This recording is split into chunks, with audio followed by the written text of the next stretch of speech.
and sticking it up and looking at it and thinking, yeah, cool. And then phoning up my manager about 3 months later and saying, Bruce, this record went platinum, but we didn't make any money.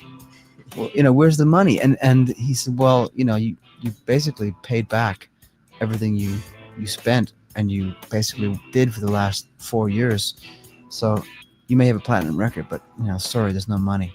It wasn't until then I realized how tough it was. And okay, yeah, you might get a single that goes to top 10 and maybe you get 2 and maybe you sell a Schooling Records because of it, but doesn't mean you can go out and buy a house. Keep listening to iHeartRadio for more Bryan Adams and all your favorite artists. Broadcasting from the all-new Iron Jock Studios, built by Reamer Remodel. We're ready to roll, baby!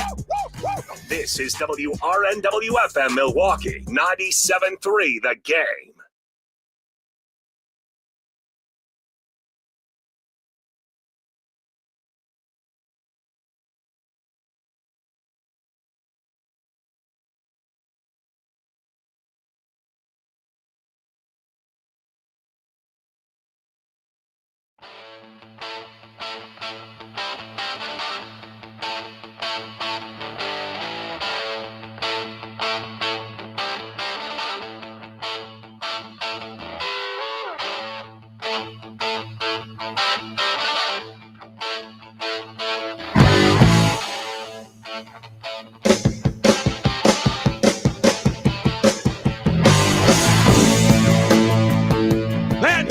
Brings in the best vibes that we possibly can have. We need anything, call upon everything on this October 16th.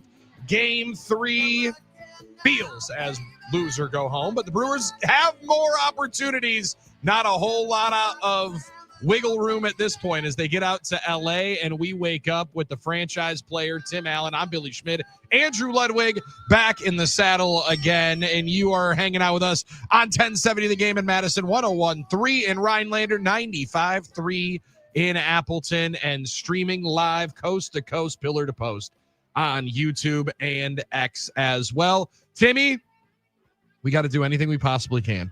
Do everything we possibly can to wake up all the spirits to get this team to have the offensive night that, yes, the Toronto Blue Jays got down 0-2 going out onto the road. Yeah, they got the win, and we're gonna get this win today. 5:08 first pitch today. Get a bunch of Brewers conversation in this morning.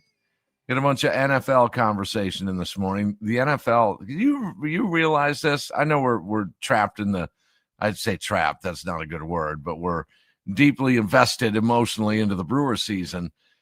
But the NFL is now into week 7. What? Wait. There we go. Mike Francesa, as quickly as you possibly can, you realize that this season flies by. When did this happen? What did I miss? It happens every year, Tim. It's the greatest part of the episodic reality television show about, quarterbacks and offenses like the NFL is. It just flies by. It's the scarcity of it is why we love it so much, why it demands the greatest ratings, and why all of a sudden you wake up and you're like, damn, it's already mid-season. And this year, more than any, I don't really know who's great, if anybody is at this point. And that's the thing. I mean, you talk parity, and yeah, the NFL has had more parity, I would say, the last decade a little bit, until the end of the season. Then we see the Chiefs. Fair. Yep. I mean, then it's Mahomes and the Chiefs, and people have been saying, can we get anybody but the Chiefs every year in the Super Bowl? Well, something to be said about seeing a dynasty like that. But this year, look at the 4-2s. I mean, look at the 3-3s. Look at the way they're playing. Look at is anyone really dominating in the NFL these days? No. Well, I'm glad you said that, because a caller called into Packers OT on Sunday after the game, and the Packers win Timmy, it's a strange way to say a pedestrian 2-score victory. But that's kind of what it ended up feeling like for the Packers this weekend. They you could see a lot of meat left on the bone. They could have won that game in a more dominating fashion, no doubt about it. But somebody calls in and says, why can't we just dominate? I mean, why can't we just dominate these teams when we should be winning by way more against the Cincinnati Bengals? And I was like, wait a second. So who's the dominating team in the National Football League? He said the Detroit Lions. And then I watched Sunday Night Football and watched them lose by 2 scores on the road against Kansas City. So there's just nobody right now that has separated themselves by a wide margin in the NFL. It's one of the earliest in the league they've ever.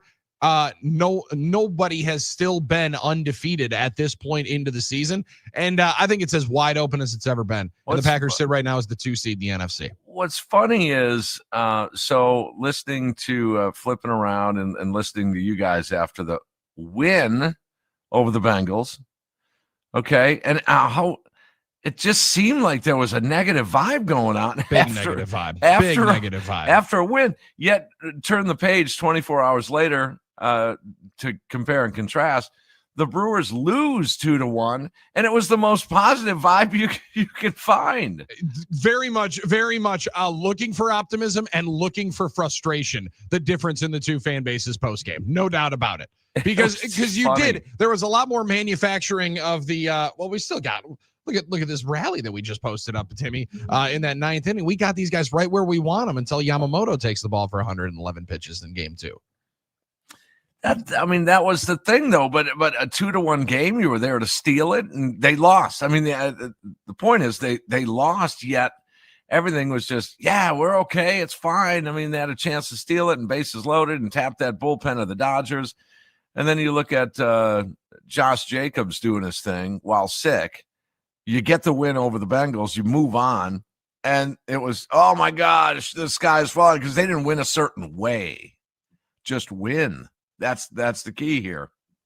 And for both of these organizations, I think that's where we're at now. At this stage, obviously, the need is there for the Brewers. The Packers, it's all about timing. Get the wins while you're not playing. Well, that's the mark of a really good team, is when you're not playing good and you still win. Just let the timing shake out here a little bit. There's a lot of football left here this year.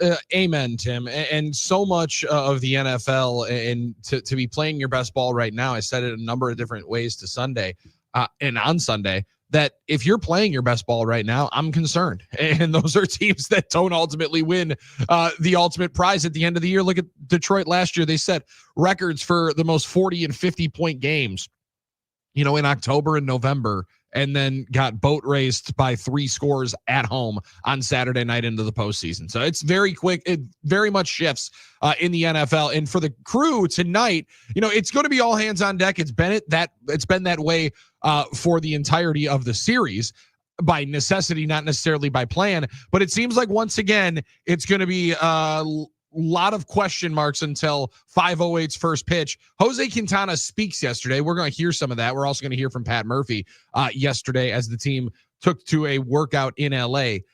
But Tim, it's Quintana and Mizorowski are kind of the two known quantities, known arms that go before you unleash whoever else. What's your thought? What's your gut feeling here today as we wake up and the day of game 3 as to who you're going to see starting out there for the Crew? Well, and it is as close to a must-win game as you can get. I don't think it's obviously not a absolute elimination situation for the Brewers, but you wonder if they do indeed go with Quintana and then Mizorowski tonight. Well, then what's going on tomorrow? What are you doing tomorrow? Unbelievable. Chad Patrick. I mean, Quinn Priester on 3 days rest. I don't.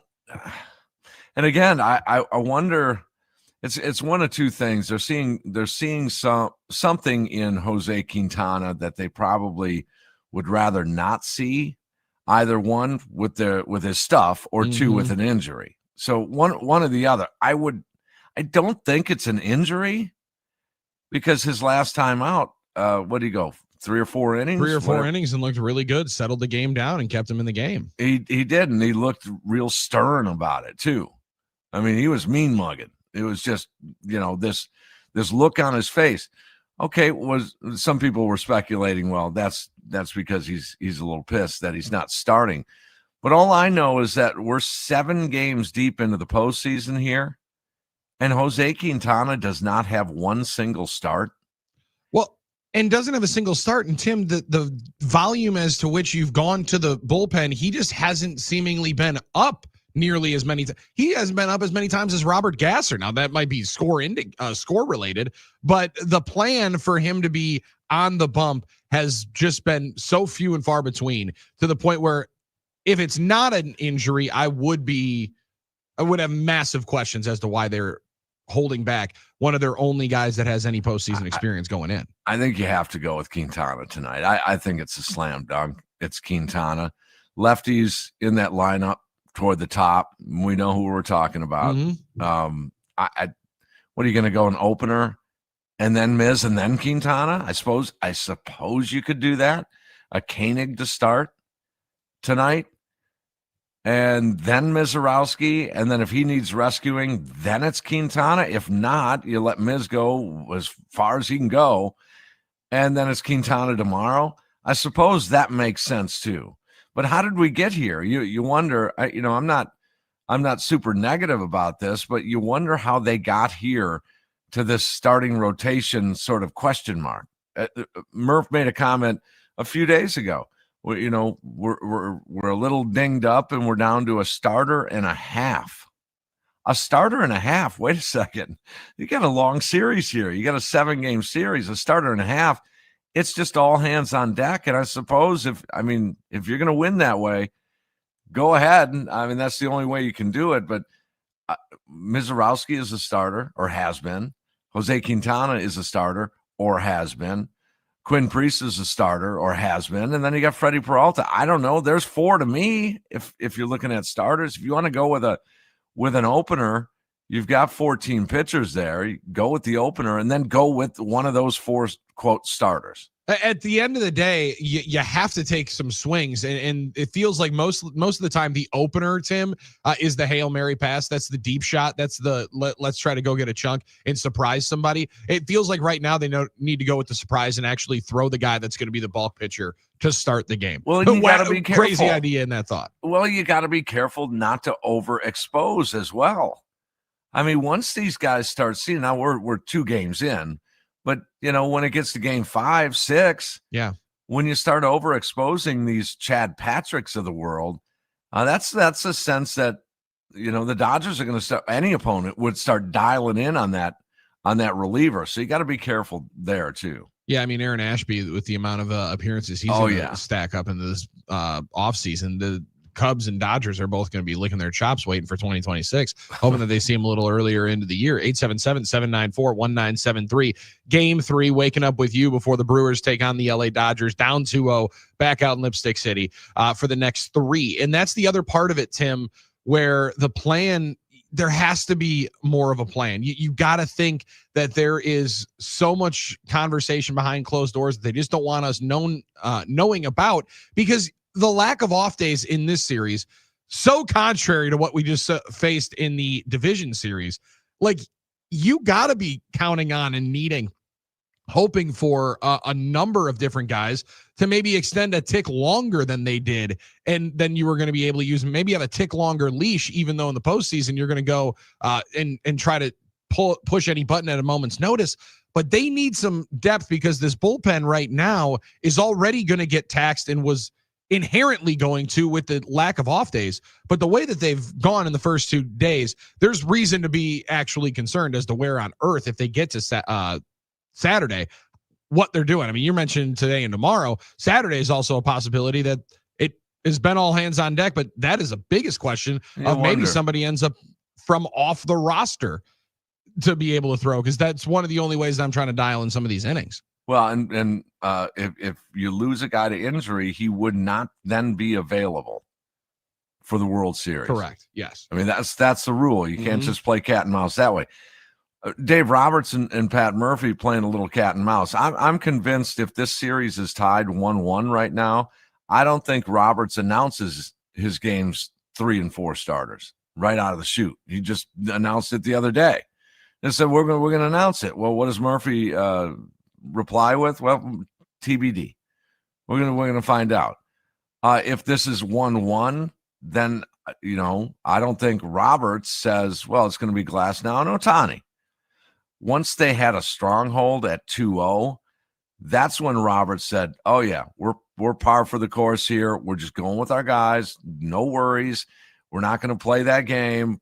It's Glasnow, it's Ohtani, and we move on from there. But then we get to the offense. And really, when you look at that pitching staff that we've been just discussing, they've done a decent job all told against the Dodgers. They really have. They've kept them in every game. 7 runs total in the 2 games against that team? I mean, that's staying in the game. You're right. Now the Brewers need to figure something out offensively and just get going. I think you'll see an entirely different approach here. And that seems weird. Different approach from the first 2 games, but same approach from the season. So tonight you're going to see a bunch of foul balls. They're going to stay in the at bat. They're going to grind a little bit more. You watch. They're going to grind a little bit more. They're going to shorten up. I think some of them may have thought the long ball is within reach at home. Sure. Got a little over out of their their skis. Yep, a little hero status, trying to go long, but man, the offense needs to score more than 1 run a game. Last 5 games, they're 1-4 and a total of 9 runs in those games. Well, Timmy, Austin Murphy believes that they can do it. Do you believe they can do it? I do.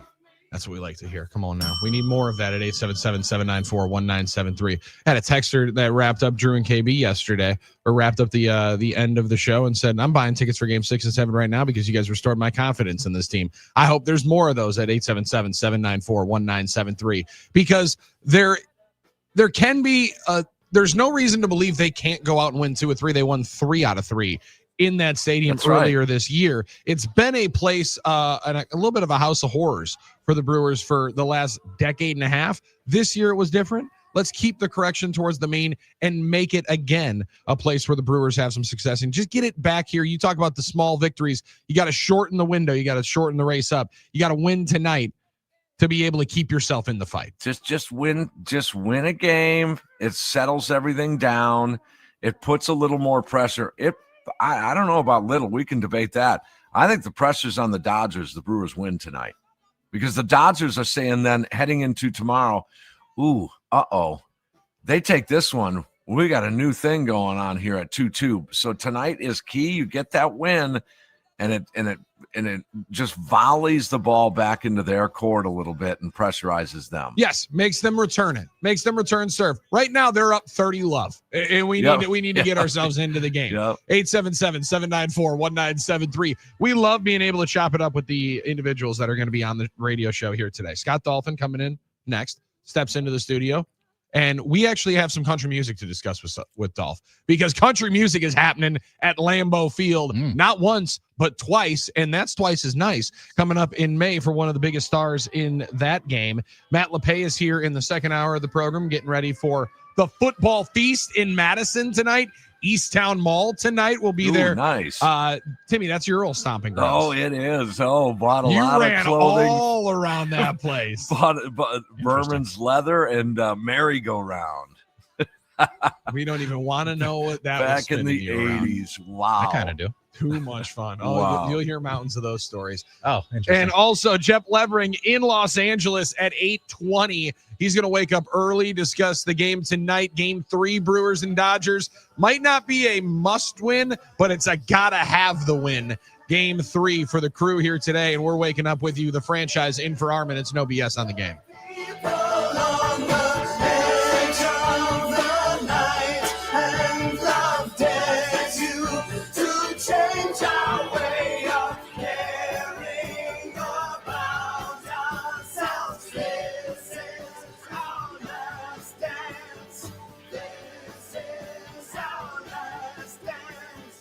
Now, a year in rock spotlight, 1969. Keep on burning. Proud mirror, keep on burning. Rolling, rolling, rolling on the river. In January of 69, Creedence Clearwater Revival has a number 2 hit with Proud Mary. The Beatles perform live for the last time on the rooftop of Apple Records in London. And after touring as the New Yardbirds in September of 68, Jimmy Page renames the band Led Zeppelin and releases their debut, which goes top 10 in both the US and UK. Good times, bad times, you know I've had my share. When my woman left home for a blind man, but I still don't see the care. In February of 69, Detroit rockers MC5 released their debut album Kick Out the Jams on Elektra Records. Tommy James and the Shondells have a number 1 hit with the psychedelic-influenced Crimson and Clover. And San Francisco's Sly and the Family Stone go to number 1 with the single Everyday People.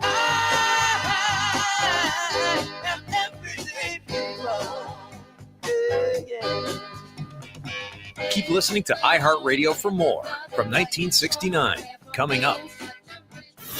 Now, a year in rock spotlight. 1973. Ain't it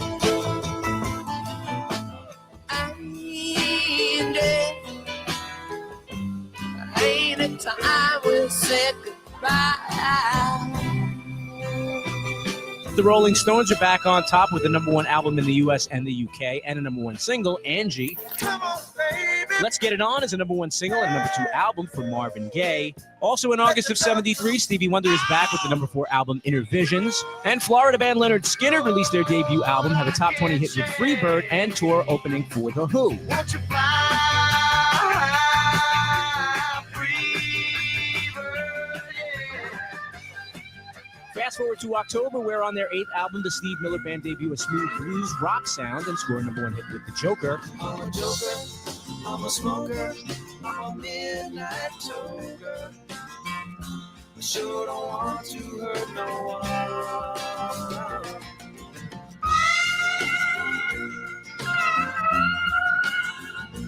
Keep listening to iHeartRadio for more from 1973. Coming up. Now, a year in rock spotlight. 1972. In May, the Rolling Stones spend the year recording in southern France and release the double album Exile on Main Street. It goes to number 1 in both the US and the UK. California band the Doobie Brothers score a hit off their second album Toulouse Street with the single Listen to the Music.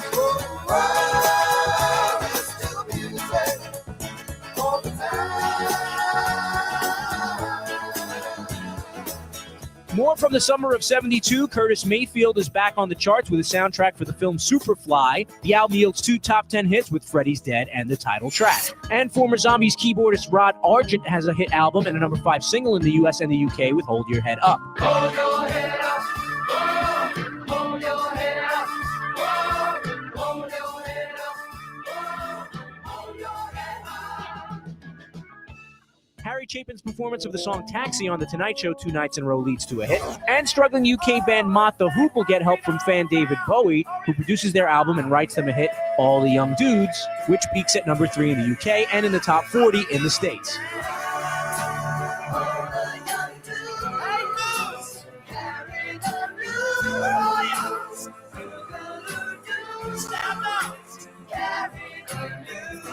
Keep listening to iHeartRadio for more from 1972. Coming up.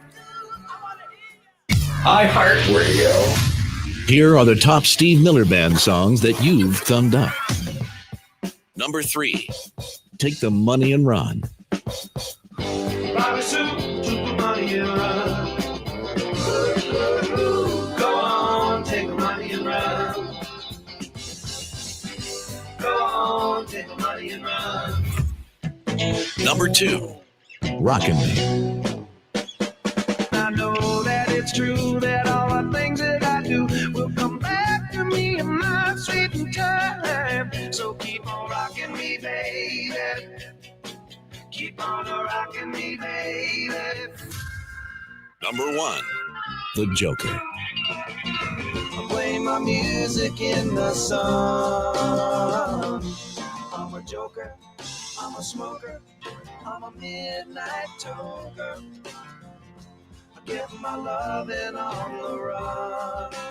Hear more from the Steve Miller Band and similar artists now. Search for Steve Miller Band on iHeartRadio. All your favorite music, all your favorite stations, all free. Actually, this question is for Austin.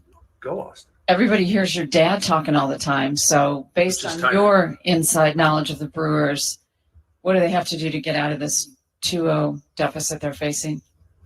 Just stick with it and keep battling through it. I think they can do it. And yeah, I believe they can do it. What makes you believe? Well, the guys respond back really good. Like, started the season 0-4. Those games were not good, but then they responded with the best record in baseball. So I think They call him Flipper. Nothing better than young Austin Murphy defending his dad's boys and getting them ready to go and figure out a way in LA to get a dub and bring it back. Well, I'll get 2 of them, bring it back here for games 6 and 7. This is No BS. I'm Billy Schmid. Tim Allen in for Armin Sarian today. Scott Dolphin struts in here. We're going to get into some country music coming up in a minute. But Dolph, that's awesome. We were talking about it on the other side just before. To have now a couple of fathers sitting around here in the microphones, to hear his dad has mentioned that same thing for the last 6 months, then right away for him to jump into coach speak, that was as cool as you could have ever had for a young man into the microphone right away. Kid's got a future, no doubt. He knows it. I mean, talking about sticking to it. Responding. Yeah. I mean, you can tell he's been in every press conference of every game so far this year. Yeah, fiddling around with that podium driving me crazy. No, it's as much Murph as it is the kids. It is. You're right. I will You're say, right. Austin and his younger brother. I saw them both post game after game 1 and game 2. Tears in their eyes. They are in it to every degree. They are with this team. You can tell they've traveled with the team and they're there. They want this more than you know. I still think one of my favorite parts, Timmy, was it maybe game 1 or no? It was after game 5, the celebration when Murph had to go take the picture. He told him, he was like, Austin, watch him. Younger brother just got up off the chair. He goes, get over here. Dad put me in charge, and you're not walking away. I'm not messing this one up, Timmy. Yeah. Kids are awesome. Yeah. Well, hold on. Scott Dolphin, you and I have never met before. Yet this incestuous world of radio sort of pulls us together here a little bit. Back in the day, it was FM 106.1 against my station 104.7 The Wolf. I remember. And it was battle of the country stations back when Emotions got involved a little bit, and we were out at Country Thunder side by side for a while there. Oh, wow. Was I drinking? I didn't do anything, did I, Tim? No.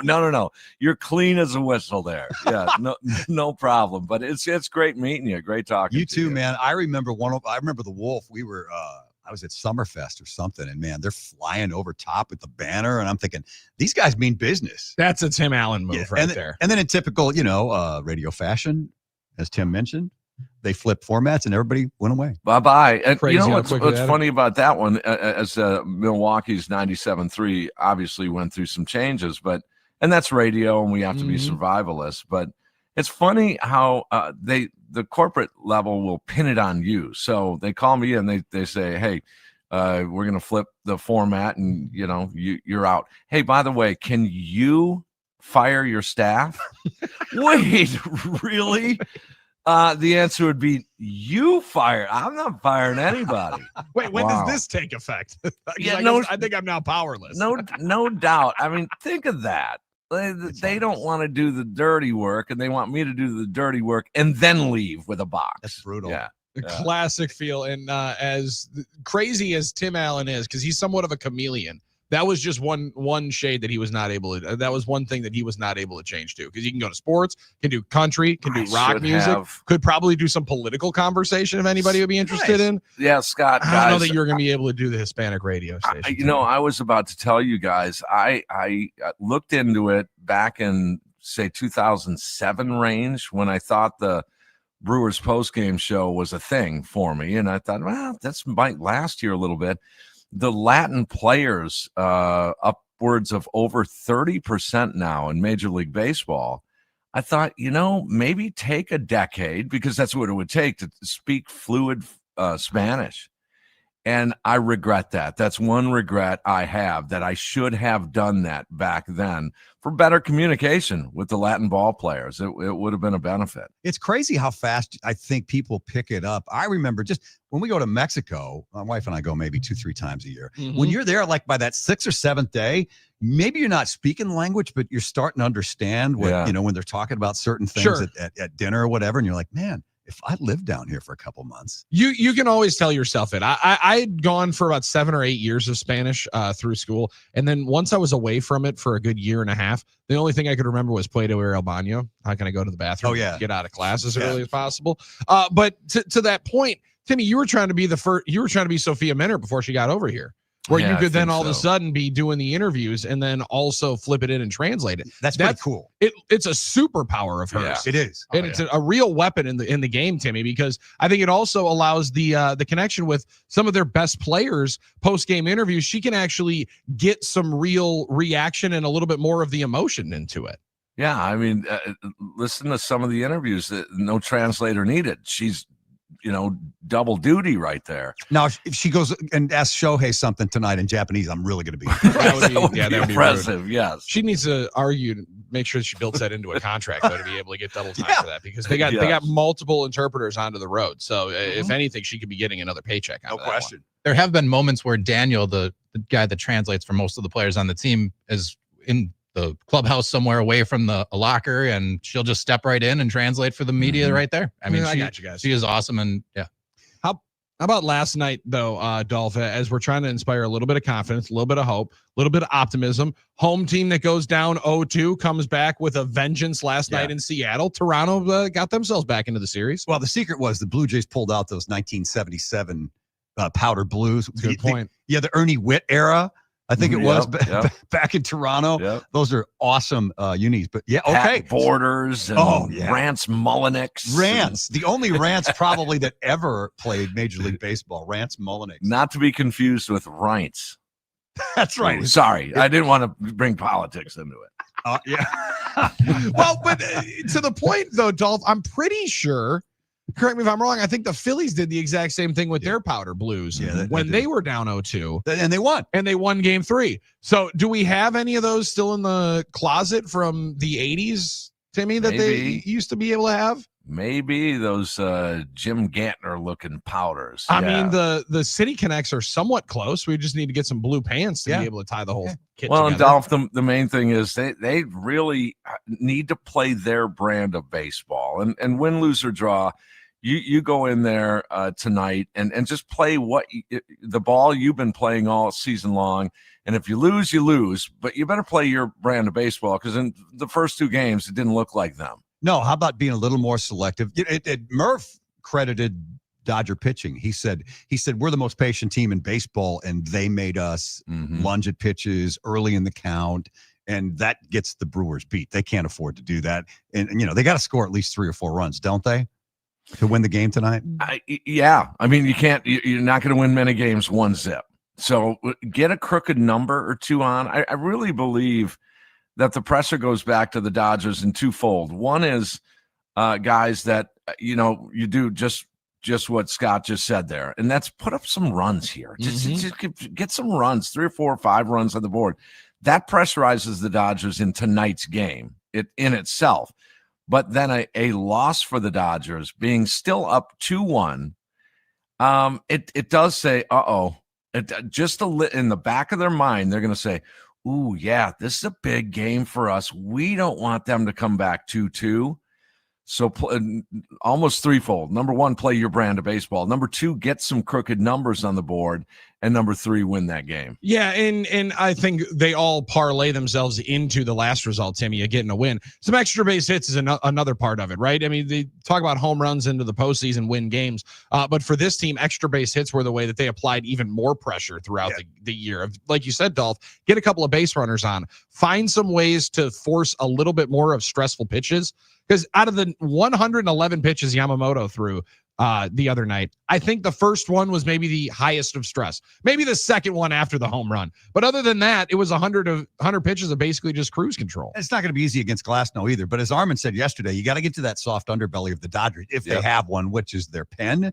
Because I mean, their utility guys in that lineup are still really freaking good. I mean, even though Max Muncy looks like either a CPA or a mechanic that is going to come out and give you the bad news about your brake job. Yeah, 100%. He can still hit blasts. He does kind of have the CPA effect, like where all of a sudden he like rolls up his sleeves after a long day, and all of a sudden you look over, I'm like, oh damn, you got 2 arm sleeves. Kind of like President Obama on the campaign trail. Yeah, he's going to start really getting to work after that. Right. Dolph, let's get into something more into your wheelhouse. Now, Luke Combs is an absolute country music sensation. Now, the sensation of him coming to Lambeau Field draws not 1, but now 2 nights that he announced yesterday. That thing had to have been selling out as quickly as possible then, right? Or is it still into the pre-sale stage? First one was insane. Yeah, technically it's only pre-sale right now. Okay. But they're seeing the traffic. So yeah, 2 shows. Not too many people can do that. Morgan Wallen, Kenny Chesney, and Luke Combs are probably the only. Oh, I guess Garth can too. He did it twice for Summerfest. And now he comes here one time, and that is in June, correct, Garth Brooks? They've added a second show there. Is that Tuesday, Wednesday leading into Summerfest? Yeah, which they've That's done different. They've done that a few times in the past. The Rolling Stones, the one time they played Summerfest about 10 years ago. Yeah, that was a lead in on a Wednesday. Would they night. then open the door to just say, let's just start Summerfest early, make it official, or no? Yeah, why not? I mean, because right now, Tim, you're only looking at 9 days. Remember, it used to be 11 Right. all the time. So why not make it a 10th day and start? Now, on is a this Wednesday year night? back to a jet set? Is just one big, or are they doing the weekends? I think that's here to stay, the 9 days, which I didn't care for at first, but I can tell you, getting out of bed at 3 a.m, I kind of dig only having to struggle through Fridays. I was going to say that There you can't go. suck for you. It's okay. And usually the 4th of July is in there, so you only have to do it. Especially twice. when you're announcing the headliner at 10 That's as brutal. they walk on. Oh, yeah. Shanna's been nice to us. I don't think I didn't have a weeknight show this year, so that was nice. You might this year. Maybe. I was gonna say this year with Here's the deal. with the baby, you might have another one. It won't. Oh, you're right. I never thought of that. Yeah, I don't know if she'll be back in June from maternity leave. The good news is I told people around here I don't like doing the amphitheater shows. I only like to do the side stages. They're not side stages. They're massive stages because you do an amp show. They're going to put you up there for a 7:30 show at like 7:15. People are either taking a leak or they're in the beer line. They don't care. Yep. They don't care what the DJ has to say for his 2 minutes. When you do those 10 o'clock shows, they're putting you out there at 10 o'clock. People are losing their minds. They're insane. Been there all day. They're jacked up. They're ready That's for the cool, show. though. Yeah, you can Man, feel the cool. thunder for those shows. Yeah, that definitely is an easier one to get into a hype train for. Everybody else sitting here saying, wait, this is the opener for the couple of opening acts there into the amphitheater show as well. Oh yeah, you're out there in front of the opening act. I At asked 7:15. Shanna this, might have been earlier this summer, when we were cross talking on the air, Scott, that I asked her, I'll ask you the same thing. Do you tend to, in your career, when you go to these shows and concerts and you're backstage, do you feel you're a little spoiled? Do you ever go to a concert just to go to a concert? You're not backstage, you're not great seats, you're sort of in the back having a beer and just enjoying the show. Do you feel you're a little spoiled with that? Because I can say, I told her this, I was just spoiled. I got burnt on it. Yeah, you almost take it for granted, Tim. It's to the point where I try to avoid backstage at all costs. I go there and do my duty if we have to do stage duties, but then I'm out. First off, it's the absolute, I mean, it's cool to be side stage and see how close you are to the singers, but it's the worst sound you can imagine. It's you're getting monitor sound, and a lot of times now they're wearing earpieces. So it just sounds like garbage back there. But on top of that, you're just I always feel like I'm kind of in the way when I'm backstage. And I don't want to more impose on uncomfortable than everybody. cool. Who's this guy? Right, exactly. Yeah, where's your credential, man? Check your pass. Yeah, so when I go to shows with my wife, we buy seats, we sit out, and I don't want to be anywhere near backstage. It is, Timmy, and I think that sometimes in the press boxes, a lot of times people will say the same thing, like, "Oh, don't you guys love going to the Brewers games, Timmy? Don't you love going and watching the games in the press box?" Timmy couldn't be quicker out of that place, especially when we're in spring training. Worst place to put me in the press box because I can't cheer, I can't do anything, I can't help it. Feels like a library. Over the years, Prince Fielder hits a big home run. I got post game after the game. And I can't go, yeah, Prince, there you go. There you go now. I can't do that. Come on. Yeah, I get my brother has done Iowa football for years, and he always says, "Why don't you ever want to come up here and sit on the 45-yard line with incredible atop Kinnick Stadium?" I said, "Because I'd rather be out there screaming my lungs out as a fan." Amen. Yes.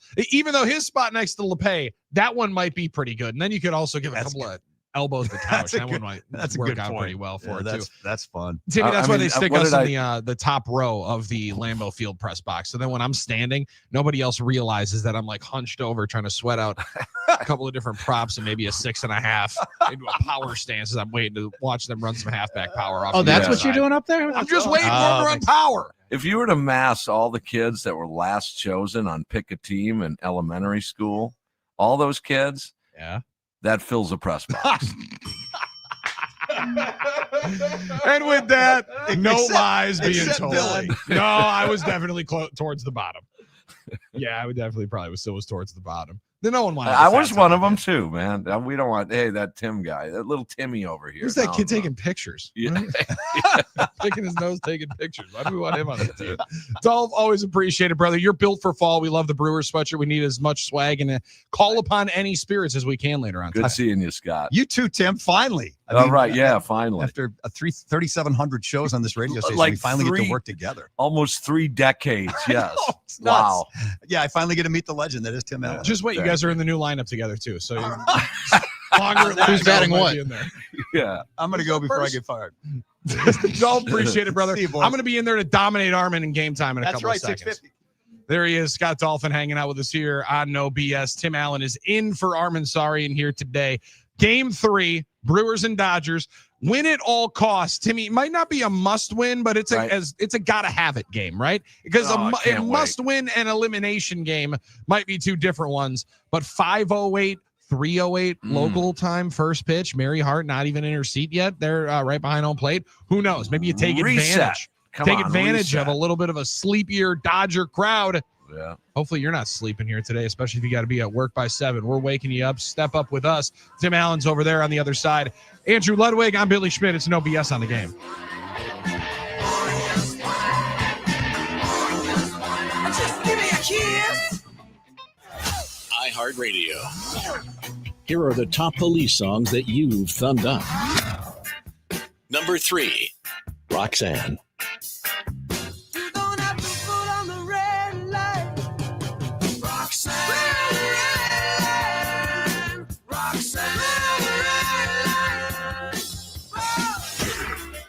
Number 2, Every Little Thing She Does Is Magic.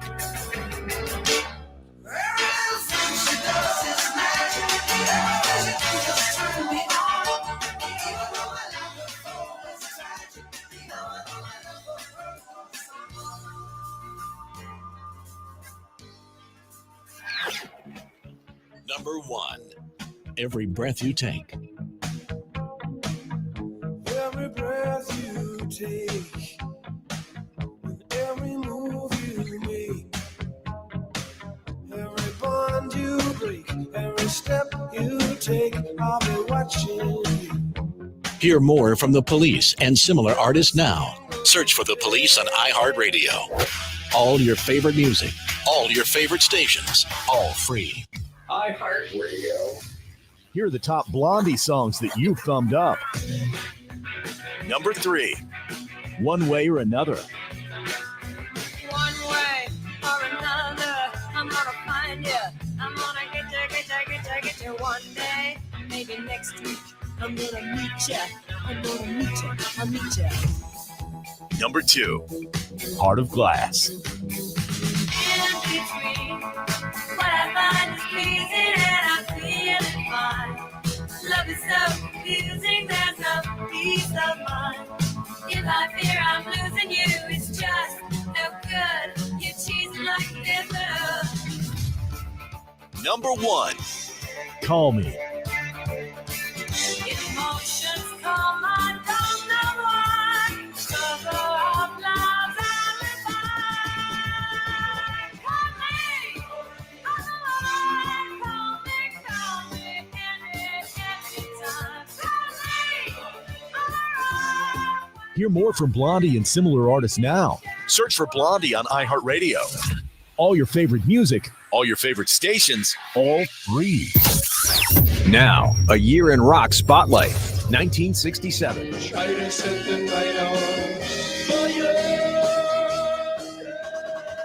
In January of 1967, Los Angeles band The Doors released their debut album, which eventually goes to number 2, and features the single Light My Fire, which goes to number 1 in July. The Rolling Stones released Ruby Tuesday, an ode to a groupie written by Keith Richards. The song takes them to number 1 in the U.S. in March. And San Francisco band The Jefferson Airplane released the surrealistic Pillow album, scoring 2 top 10 hits with White Rabbit and Somebody to Love. Don't you want somebody to love? Don't you need somebody to love? Wouldn't you love somebody to love? You better find somebody to love. In March of 67, Buffalo Springfield re-releases their debut album to include the hit single For What It's Worth. In April of 67, Give Me Some Lovin' by the Spencer Davis Group goes to number 7 in the U.S., with vocals by 17-year-old Steve Winwood. And in May, Elvis Presley marries his 21-year-old girlfriend Priscilla in Las Vegas.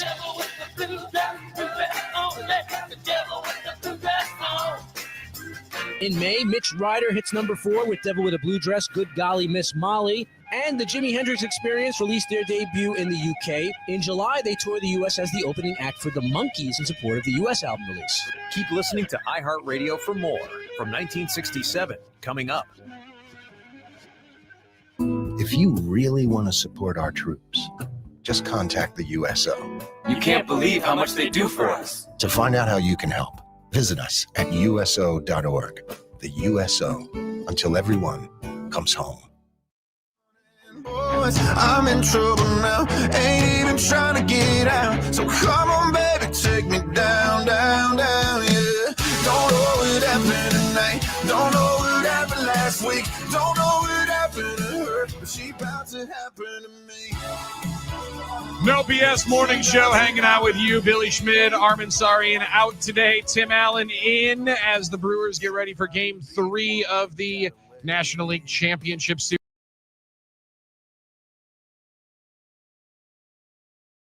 Coverage on the Packers Radio Network will start up at 1 o'clock. You can hear in Milwaukee the Packers game coming up on 95.7 this week as well. 95.7 Big FM, new flagship home for the Green Bay Packers Radio Network. And we'll kick that bad boy off at 3:25. John Kuhn, Wayne Larrivee, and Larry McCarron on the broadcast. Myself and Drew Olson will have post-game coverage on Packers OT as the Packers take on the Cardinals, who 2-4 come in, Tim Allen.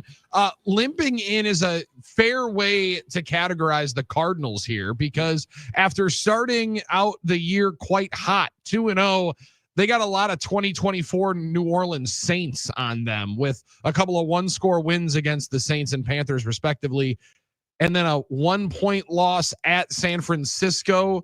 A 1-point loss against the Titans, a 3-point game at home against the Seahawks, and then they lose a nail-biter that they're in with a backup quarterback against the Colts.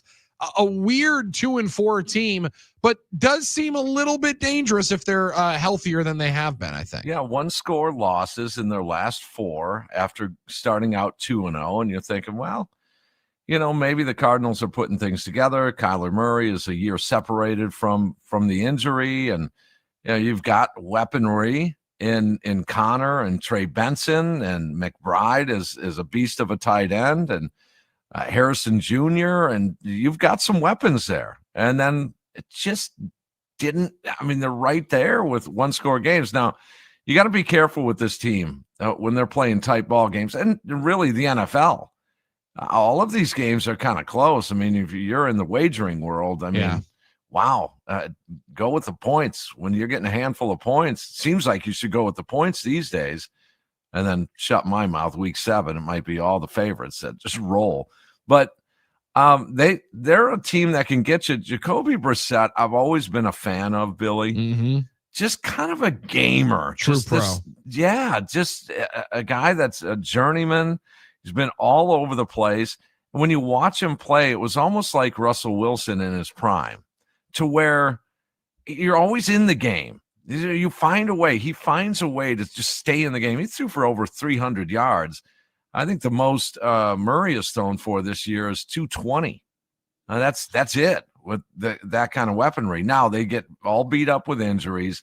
They're 3 or 4 levels deep in their running back situation. I don't know where the Harrison injury is at this point. What was it, a concussion? Yeah, concussion for him. Murray, all listed as questionable, and they were all limited in what kind of a walkthrough situation they would be. But you're right.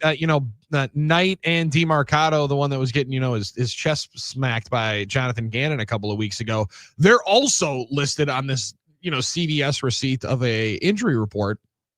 And all listed with question marks right now in a limited walkthrough fashion. Timmy, I think they were limited to a walkthrough because they didn't have enough players to field a legitimate practice coming up yesterday. So I think that was the only thing that they were able to do on the field. Murray's production has been really stunning to me over the last number of years. Can't figure him out. Talent-wise, he's A1. He's one of the more talented guys I think we've seen at that position, but the consistency in which he plays with, it almost just seems like an attention to detail at some points, Timmy, where he almost gets bored and wants to make the game more fun and more entertaining, and then they get nipped, like in that Titans game where it feels like they're just running away with the thing, and then they just can't get out of their own way with some of the most self-inflicted wounds you've ever seen an NFL team make. On today's NFL, I think if you've got a young quarterback, you have to make a concerted effort to throw downfield, perfect that craft, because you're just going to have to in today's NFL. You've got to throw the ball downfield. Okay, well, Kyler Murray bursts on the scene, then wants to run. It's about when you run at the quarterback position. Is it a big 3rd and 7? Look what Rodgers did. Look what Love did the other day. He chose when to move. And that's the biggest deal with some of these younger quarterbacks that, are trying to cut their teeth in the NFL. Get the downfield passing game going. If that's going to require a few interceptions, a few misreads, okay, then learn from it, because eventually that's the way you're going to have to win. But then when you got these mobile quarterbacks, such as Murray, you got to decide when you're going to run. Is it a key situation? Am I looking for the hole here? I got to move the sticks here. And that's the key. And Murray, I've always had a tough time in the last 3 or 4 years or whatever, trying to figure him out in this regard. Is he a good quarterback in the NFL? Right. The jury's out. It totally is, Timmy. And I think the Cardinals are trying to figure out the same thing, right? Like he feels as great of an option to be on another team in 2026, just as much as any other player in the NFL. He's got Steelers quarterback of 2026 written all over him, right? Like, because as much as they flip it around, could be Jets, because Justin Fields can't be any worse. Because there just seems to be either a ceiling for him or that organization can get into, because it feels very similar to what else, the Glendale and Scottsdale, Arizona area feels like, which is a lot of snowbirds and retirement facility, because you still have Calais Campbell that rolls down there. My man's in his 18th NFL season, and similarly to JJ Watt is having a really, really good year in one of his last years in Arizona. Man, he's generated pass rush pressures on almost 10% of pass plays that he's been in the game for. So once every 10 times that they drop back to pass, he's in the lap of the quarterback at nearly a 40 years of age. Like, they're going to be able to apply some pressure. And with a defensive-minded coach, it's just such a strange situation that they find themselves in, Arizona, seemingly every 3 years, as the cycle has kind of just continued with them. Yeah, and you're not sure how to fix it immediately, and then you think, well, let's wipe the slate clean. Let's Kingsbury out. Let's bring in a new guy. He's going to bring in his guys. We're going to start fresh, clean slate. Well, then you get going and you figure out it's kind of the same results here. And I don't know if there's an easy solution for that. We're glad. I mean, as this week's opponent, that they're in a little bit of a question mark kind of situation. Injuries have really played a part, because Connor and Benson, that was a really, really good 1-2 punch for any NFL team. That was stacked up there. No doubt about it. And Trey Benson was starting to look really good as the lead guy before he went down too. Yeah, and so now you're like I said, 3 or 4 deep in that running back position.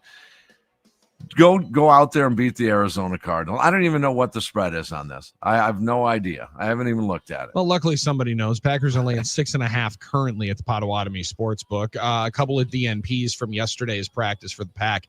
Devontae Wyatt still out, still week to week, as Matt LaFleur called it. Lucas Van Ness, Zach Tom did not participate yesterday with his oblique injury. Now pops up with a back as well. And Brandon McManus, even though Haversack looked good, I don't know that we want to continue to drive that car off the lot too many times. I love that number. I love that number. That's just me, and who knows. But I would say Pack to cover and under, because that defense is about to have a dominating day. Dominating hour 2 on the other side. Matt LePay in 20 minutes. Tim Allen in for Armin today on No BS on the Game.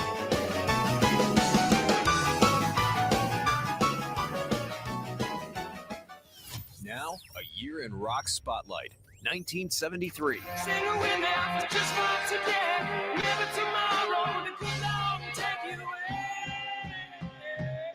Boston band Aerosmith released their debut album. It fares poorly. It would be re-released in 76 and yield a top 10 hit, Dream On. You ain't nothing but a hound dog, right on that. Elvis Presley's live TV special, Aloha from Hawaii, is watched by more than 1 billion people worldwide and introduces the world to the rhinestone white jumpsuit. In February of 73, Alice Cooper has a #1 album with Billion Dollar Babies, along with 3 top 40 singles. Elton John also has a #1 album and his first #1 single with Crocodile Rock.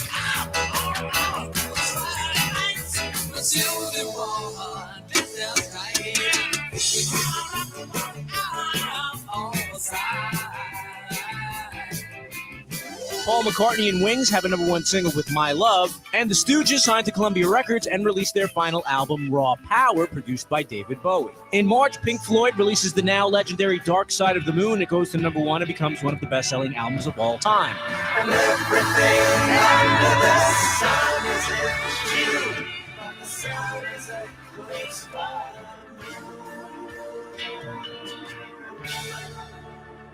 Keep listening to iHeartRadio for more from 1973. Coming up. Now, a year in rock spotlight. 1969. Low-budget film Easy Rider captures the public imagination with a soundtrack by Steppenwolf, the Byrds, and the Electric Prunes. The Woodstock Music and Art Fair is held August 15th through 18th on Max Yasgur's farm in Bethel. 32 of the biggest bands of the day played to a crowd estimated at 500,000. The event is later released as a movie and album.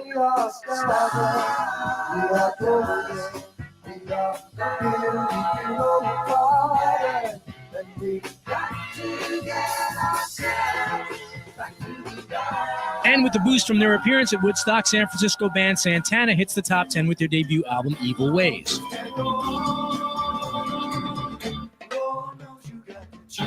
The festival undoubtedly immortalized Jimi Hendrix and ushered in the era of large rock concerts and arena rock bands. Also in October, Led Zeppelin have their only U.S. top 10 hit when Whole Lotta Love reaches #4. I'm gonna give you my love. I'm gonna give you my love. Oh, whole lot of love.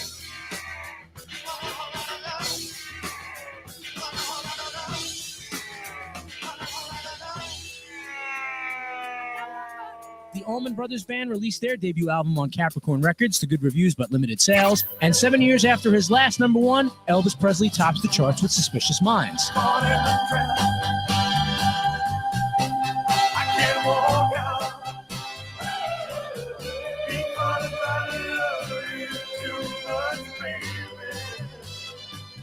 Keep listening to iHeartRadio for more from 1969. Coming up. Here are the top Bryan Adams songs that you've thumbed up. Number 3.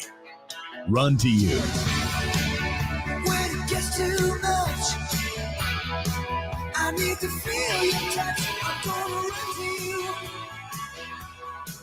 I'm gonna run to you. 'Cause when the feeling's right, I'm gonna run all night. I'm gonna run to you. Number 2. Heaven. Baby, you're all that I want. When you're lying here in my arms, I'm finding it hard to believe we're in heaven.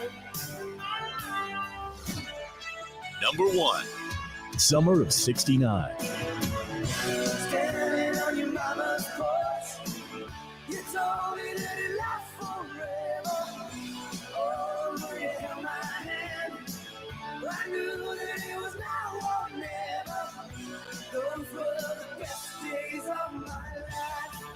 Hear more from Bryan Adams and similar artists now.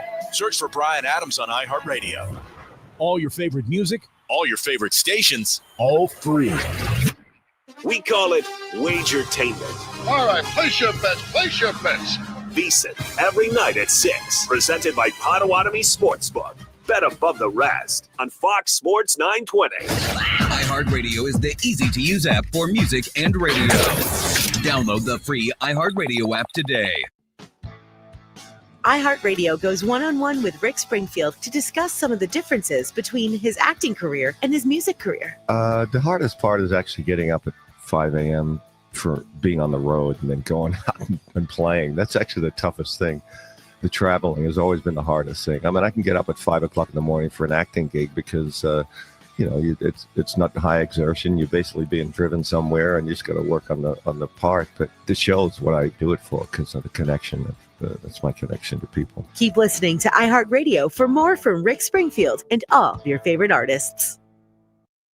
Broadcasting from the all-new Iron Jock Studios, built by Rima Remodel. Let's get this going right now. This is WRNWFM Milwaukee, 97.3 The Game.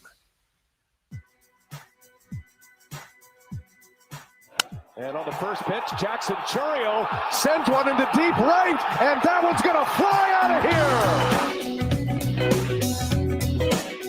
Hour 2 of No BS starts up the way Game 2 started up with a Jackson Churio solo shot. Now, hopefully that's not the only shot you get of life and adrenaline out of this radio show today. You should get a lot more of it. I'm Billy Schmid. Tim Allen, the franchise, is right there. Andrew Ludwig on the other side. We're going to chop it up with Matt LePay coming up in 15 minutes. We'll talk some Brewers, talk some Badgers football, a little Badgers basketball with Matt LePay as well as they get close to opening up action as well.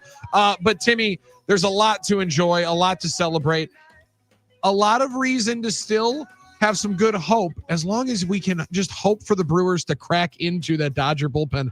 Saw another stat here from the Four Letter Network on Tyler Glasnow, tonight's Game 3 starter for the Los Angeles Dodgers. We don't know who's going to start for the Crew. Maybe Jeff Levering, when he joins us in an hour and 20 minutes, 8:20, has something on that from Los Angeles. But Glasnow in his 2 starts, Tim, against the Crew in the regular season, a .082 ERA. They did not tag him much. However, Brewers did win both of those games. Obviously, they swept the Dodgers in the regular season. They found ways to get on this bullpen multiple times throughout the regular season. The biggest way that they get into that bullpen here today is what? Is it the top of the order applying actual pressure and production, or is it a little bit more of the bottom of the order making things a little bit more dicey and creating some problems because they just keep being pests at the bottom of the order here against this Dodger pitching staff? Crack the bullpen. You need to get to the bullpen. And what that means is top or bottom. Keep fouling off pitches. That's what we did not see in games 1 and 2. Because if you look at the pitch count, they were in great shape in the 3rd, 4th, 5th innings. And you're like, oh, man, uh-oh. Well, how did they get the pitch count so low? There wasn't any grinding going on. And that's what they did against Glasnow. They got him out of the game, and they ended up winning those games. Funny how baseball works, too. That guy like Yamamoto, who never made it out of the first inning last time he faced the Brewers, then he goes the distance the next time. Look at Matthew Boyd. Gets rocked early in the series against the Cubs, and then actually pitches pretty good his next time out. So the adjustments to be made here for the Brewers against Glasnow, I think you'll see a little bit different, but your run production guys got to produce runs. And we just heard that highlight from with the Jackson Churio home run. You realize he now ties the franchise mark in most playoff homers already. It's crazy. Kid's 21 years old. I mean, he ties Prince Fielder. It makes sense. Yep. But Orlando Arcia? Whoops. Come on. Well, and I think 2 or 3 of those, Timmy, were in that 2018 NLCS from Arcia against the Dodgers. And in that CS, they win game 3 4-0 and kind of just took it off the sheet and did a lot of bullpenning. And there's, I think, some Corbin Burns action, if I'm not mistaken, in there coming out of the pen and closing some part of the game down. But that series was so back and forth. You saw the series last night in the ALCS swing way of the road team once again. Now that's 3 straight games that the road team has won there. Is there any belief that can translate, or is there a little bit more worry in your mind that even though the Dodgers obviously have won these 2 games, the top of their order has not been great? That's I mean, scary. like Ohtani, Betts, and Freeman, outside of Freeman's solo shot in his game 1, the top of their order, their main guys haven't necessarily announced their presence. No, and that's the scary part, is at some point, much the same as, the Brewers offense should break out with a better performance. Now, whether that leads to run production, we'll find out, but a better performance is coming. The better performance is coming out of Betts and these guys. I mean, it is, and that's a ticking time bomb. So, it's like this. They're going to be at home. There's going to be some adversity here. You heard Pat Murphy talk about the environment in Chicago, and it has been. It was some of the first road playoff games that these guys have played in. These younger players. Yeah, when Murph said that, I did not think about it as much. It didn't translate into my mind that much. Well, now they're a little experienced in that. That was hostile condition. Mm-hmm. I mean, down at Wrigley, that just was. Now, is it going to be as bad? Probably not. At least today's game. Yeah. Won't be as bad as Wrigley. It's going to be bad. Believe me. I don't know what it is. And I'm not unlike other Brewers fans. The crowd and the noise just kind of pisses me off at times. Sure. It just does. And I think the home or the road crowd. Sorry. Yeah, the road crowd. Got it. Okay. It just gets to me, and it adds to the angst of this. If Mookie Betts hits a 2-run double and the crowd is going crazy, they pan the crowd, and I don't want to see or hear any of this. But I think that's what the Dodgers need with that top portion. To get to your point, the top portion of that lineup, you're going to see some additional production out of those guys, especially Betts and Ohtani. You just are, and you got to work around that. And Will Smith has been a Brewer killer, big time. Yep. Tommy Edman. Yep. I why in the world wouldn't the Cardinals keep Tommy Edman? But okay, I don't know what you're doing down there in St. Louis. They don't either. Kike Hernandez is hitting 290 in the postseason in his career. They're stacked top to bottom, but I'm going to say this: that if you can hold Betts to a minimum, it's a lot like, facing Giannis. I mean, if you can hold him in check just a little bit, make the other guys beat you. Yeah, that was the part about game 1 that, again, I think we're going to look back at this thing, Timmy, maybe in the next couple of months, once the offseason does come in. And if the Brewers go off and do something impressive and win the whole series and win the whole shooting match, none of this will matter. But if they don't, we're going to look back at game 1 as an opportunity, a hell of an opportunity lost because of what you just mentioned. Ohtani just being locked up. You held him so perfectly in line. And even if you don't get the guy out behind him on the intentional walk. Now, luckily you have been with Betts. You've been able to hold serve on him and capitalize on that, but just not letting him be the one to send the lightning bolt into that crowd. I'm kind of with you. Make somebody else beat you, because those 2 guys are going to be the ones that really wake that place up when it can be. They can. I mean, absolutely. We all know. Both MVPs for a reason. The one thing I'll just throw out another reminder, and I just would prefer, whether you're there in Madison or Appleton or Rhinelander and you're listening to us, I know what you're thinking, and we'll get to this, but the money part of this, the resource part of this, I know Pat Murphy's going to remind us all the time. I get it that, a $500 million payroll is probably going to perform pretty well, I would think. Billy, you could probably manage that team. I would hope so. Game or 2. I would think it'd be okay. You just turn them loose and let them go play. You might have to make a few pitching changes. Not many in this case with games 1 and 2. But the money part of it, it's a moot point, guys. And I will get into that discussion, after the series or after the Brewers win the World Series or whatever. And it's worth discussing because the evident, probably lockout and labor issues going on after the 26th season. And it's worth talking about, and it is unfair, and I get all that. I'll pound that, strong opinion on that after this, though. But the money's paid for already, man. It's just, let's just focus on grinding at bats and enjoying this. There are 26 other teams. 26 other teams, yes. Yeah, you got it. That would love to be in the Brewers situation right now, despite being down 0-2. You don't think the Cubs would like to be down 0-2 in the NLCS? They would love it. So enjoy this. Yeah, I don't know what their resort looks like in Cabo. I imagine they're having a good time, but I think they would much rather be playing in the NLCS. No doubt about it, Timmy. And the part about the money, we had a texter ask us earlier this week, and I thought it was an interesting question. In terms of the labor dispute, what side would like which result in this series? Because this is the exact conversation, and this series will be the one that they bring up throughout 2027. And I imagine, I'm not saying the 2027 offseason because it might be throughout the 2027 season or the place that would have been in, because you're looking at the smallest media market compared to the largest in the sport. The discrepancy is just far too wide with local television revenue, the way that the model currently exists. However, I don't know what it takes to change that once they realize that the Dodgers are going to be spending some more of that money and spreading it around Major League Baseball. You got to still motivate. You still have to motivate owners. Still have to motivate certain owners that they want to spend a certain amount of money that they aren't right now.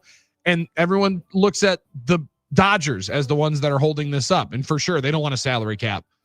But I'll tell you about 5 or 10 teams that don't want a salary floor either, and they're also the ones screwing this up. They are. And you're going to have to get to the bottom, pardon the pun, of that part of it. Should be proud to be a Brewers fan right now. Now, Amen. Do they need to crack through and get to the World Series? Of course they do. And I get that, and it's disappointing that they're not over the course of the last, run that they've been on, 7 years or whatever, 8 years.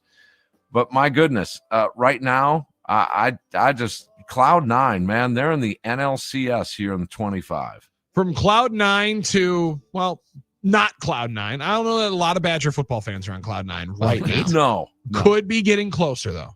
Cloud Delta 8, is that what you're talking about with Happy? That was my next thought, yeah. Could be, yeah. Now, Badgers take on the Ohio State Buckeyes this weekend. The Ohio State Buckeyes are the #1 team in all of the land for good reason.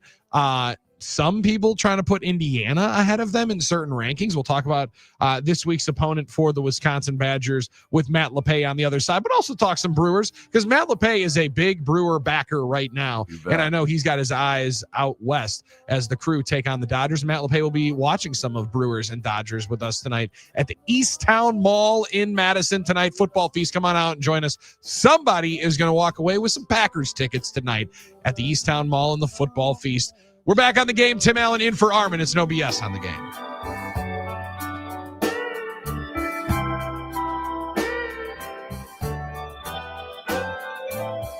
This is what matters. This is beyond X's and O's. This is the difference mutual respect makes. This is what character looks like. This is what defines us in Wisconsin. This is sportsmanship. School sports. It's not the outcome that matters most, but the way the games are played. This message presented by the Wisconsin Interscholastic Athletic Association and the Wisconsin Athletic Directors Association. iHeartRadio. Here are the top Eagles songs that you've thumbed up. Number 3, Life in the Fast Lane. He was too tired to make it. She was too tired to fight about it. Life in the fast lane. Surely make you lose your mind. Life in the fast lane. Life in the fast lane. Everything all the time. Number 2, Take It Easy. Take it easy. Take it easy. Don't let the sound of your own wheels make you crazy. Come on, baby. Don't say nay. Number 1, Hotel California. There were voices down this corridor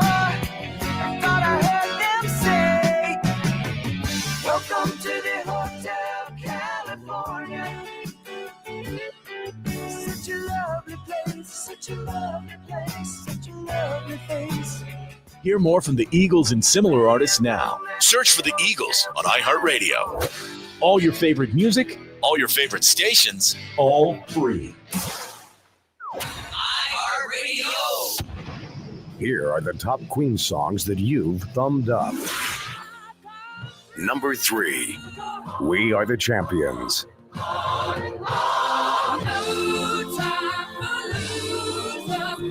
We are the champions of the world.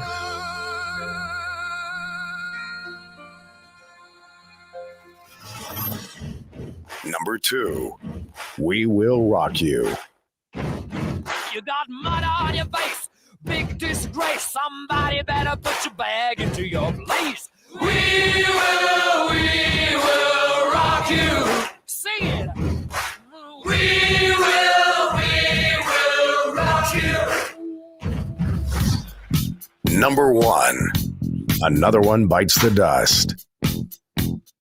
Another one bites the dust. And another one gone. And another one gone. Another one bites the dust. Hey, I'm gonna get you too. Another one bites the dust.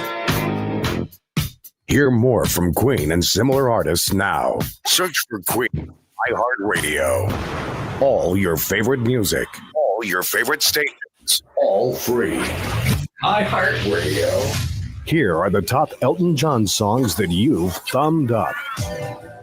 Number 3, Tiny Dancer. Hold me closer, tiny dancer. Count the headlights on the highway.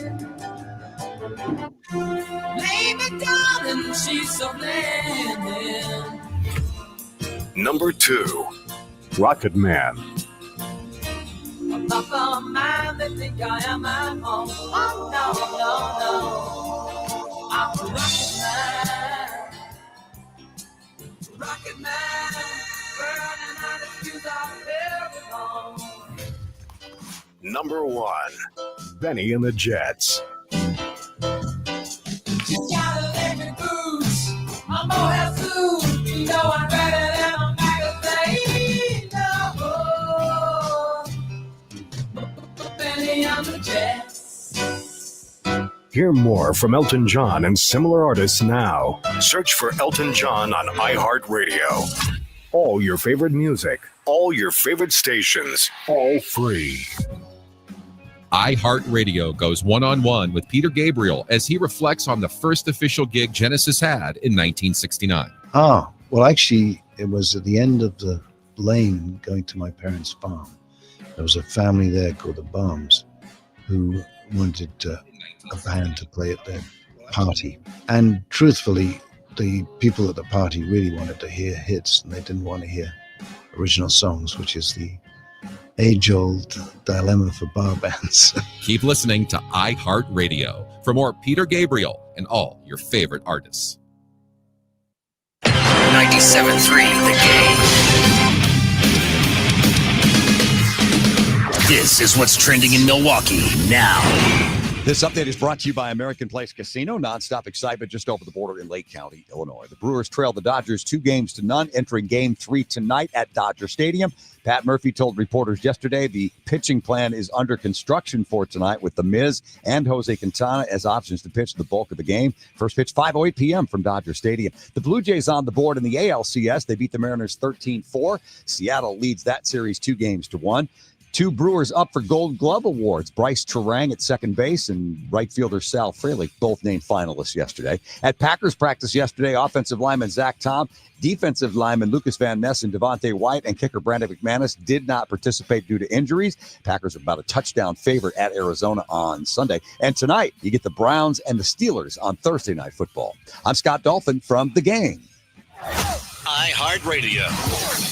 Here are the top Prince songs you've thumbed up. Number 3, Little Red Corvette. It was Saturday night. I guess that makes it all right. You say, baby, I got enough gas. Oh, yeah. Little red Corvette. Baby, your mind's too fast. Yes, you are. Number Number 2, 1999. 2000 party over, oops, out of time. So tonight I'm gonna party like it's 1999. Number 1, When Doves Cry.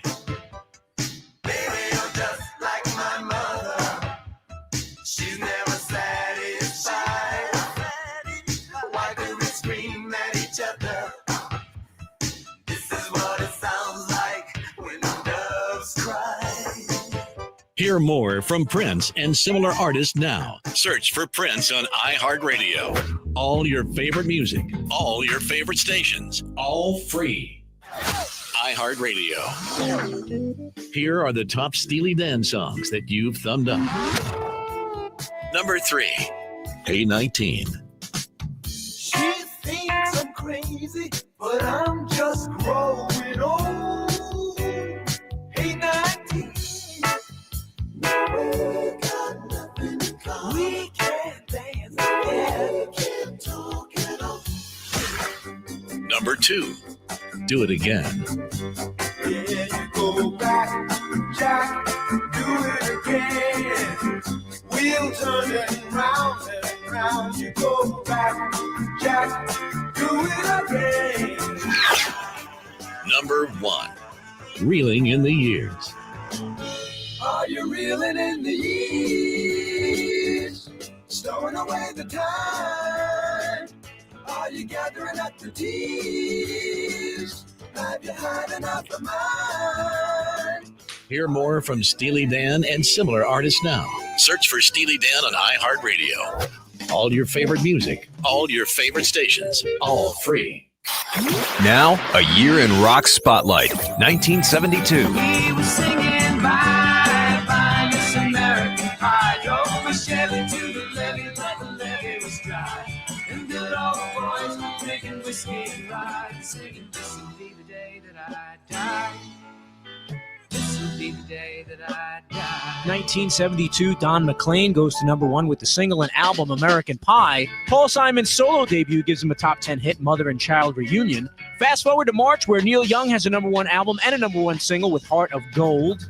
And Deep Purple released their quintessential album Machine Head, which goes to number 1 in the UK, number 7 in the US, and features the classic hit Smoke on the Water. Smoke on the water, a fire in the sky. Smoke on the water.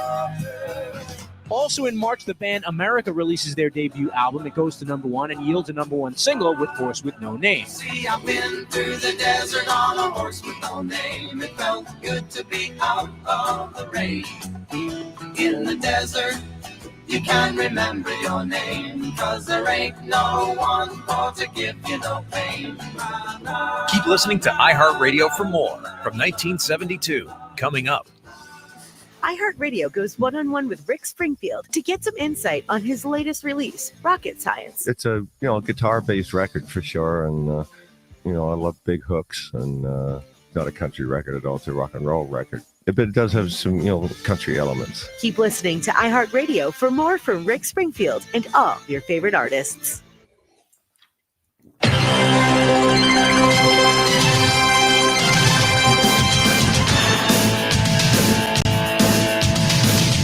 Good to be back this morning. It's no BS on the game. Billy Schmid, Armin Sarian, Sam Sarian today. The franchise Tim Allen waking up early with us on the day of Game 3 in the National League Championship Series. We say good morning to the voice of the Wisconsin Badgers. Matt LePay wakes up with us, hangs out with us, and gets ready to eat maybe some boneless wings with us later today at the Football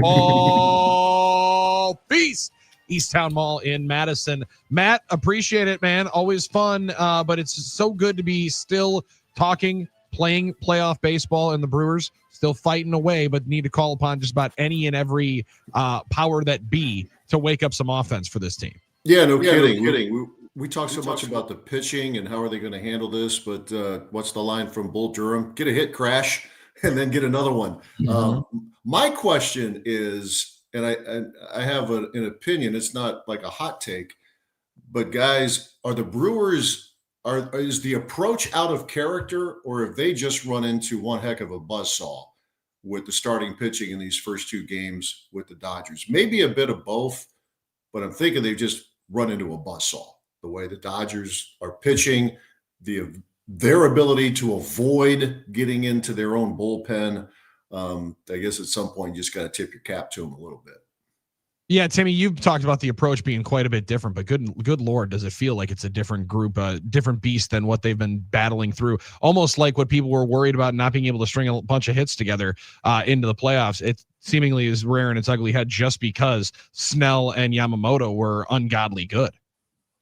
Well, that's the thing. I mean, when you have an approach of go on the attack and you try and ambush, well, that's risky. Yeah. Now it could pay off in dividends, but if you don't get to him on the ambush, then you look up and after 3 innings of work for this cat, he's at 34 pitches, and you're like, that could get you into some trouble. I think it's Matt. You're probably right. A little bit of both there, but the buzzsaw with Snell game 1. I mean, that was I hate to give credit, but I have to. And he was just on. His breaking stuff was amazing. Anybody lands those breaking balls on the outer edges, it's going to be tough for anybody, not just the Brewers, just for anybody. But get back, I would say, Matt, get back to grinding. I look at foul balls as a key here. Yep. That's what works the pitch count up. That's what grinds these at bats. No, I agree. I can't disagree with you at all there. I thought Murph hit it in his presser before game 2.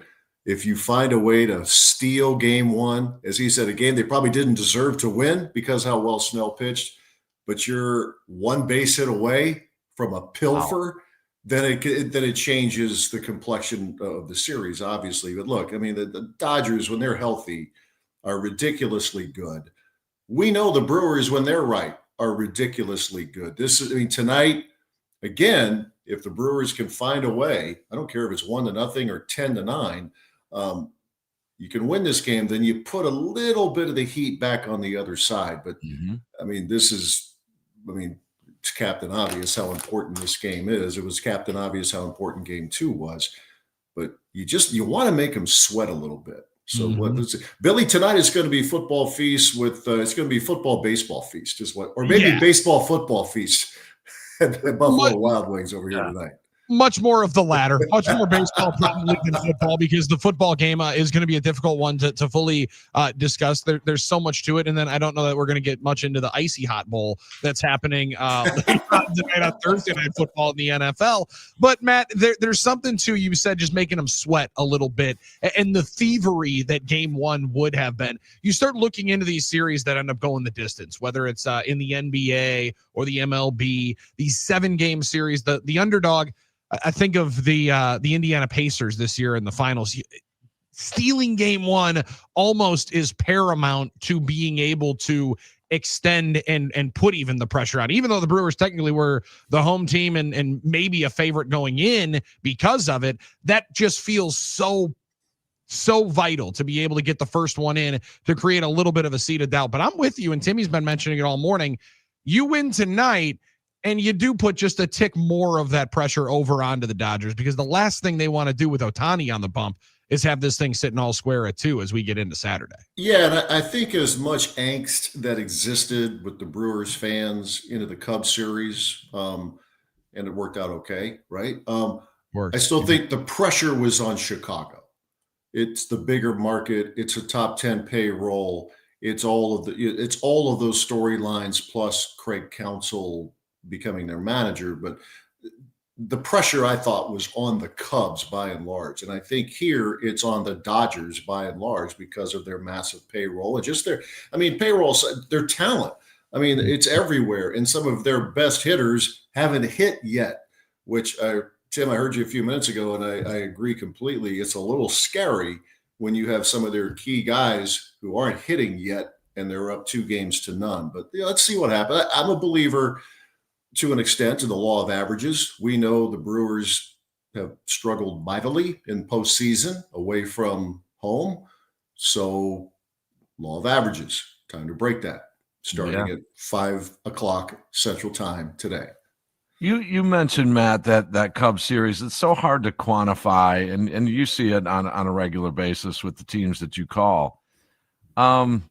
This whole thing, you look lifeless, or some fans would say they're not even trying, or it's hard to quantify what occurred. I typically don't like to move backwards. I like to look forward.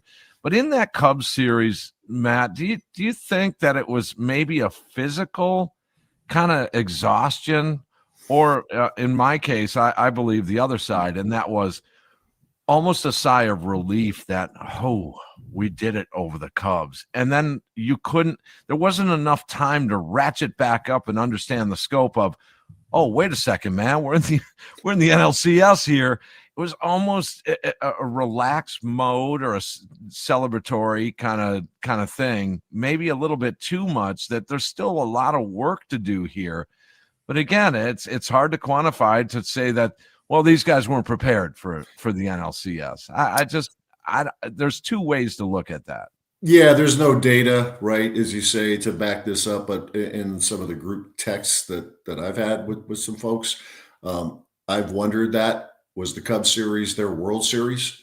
I think for fans, maybe. I think for players, I don't want to make that assumption, because this is a young group, maybe too young to know better, and they're having fun, and they get to keep going.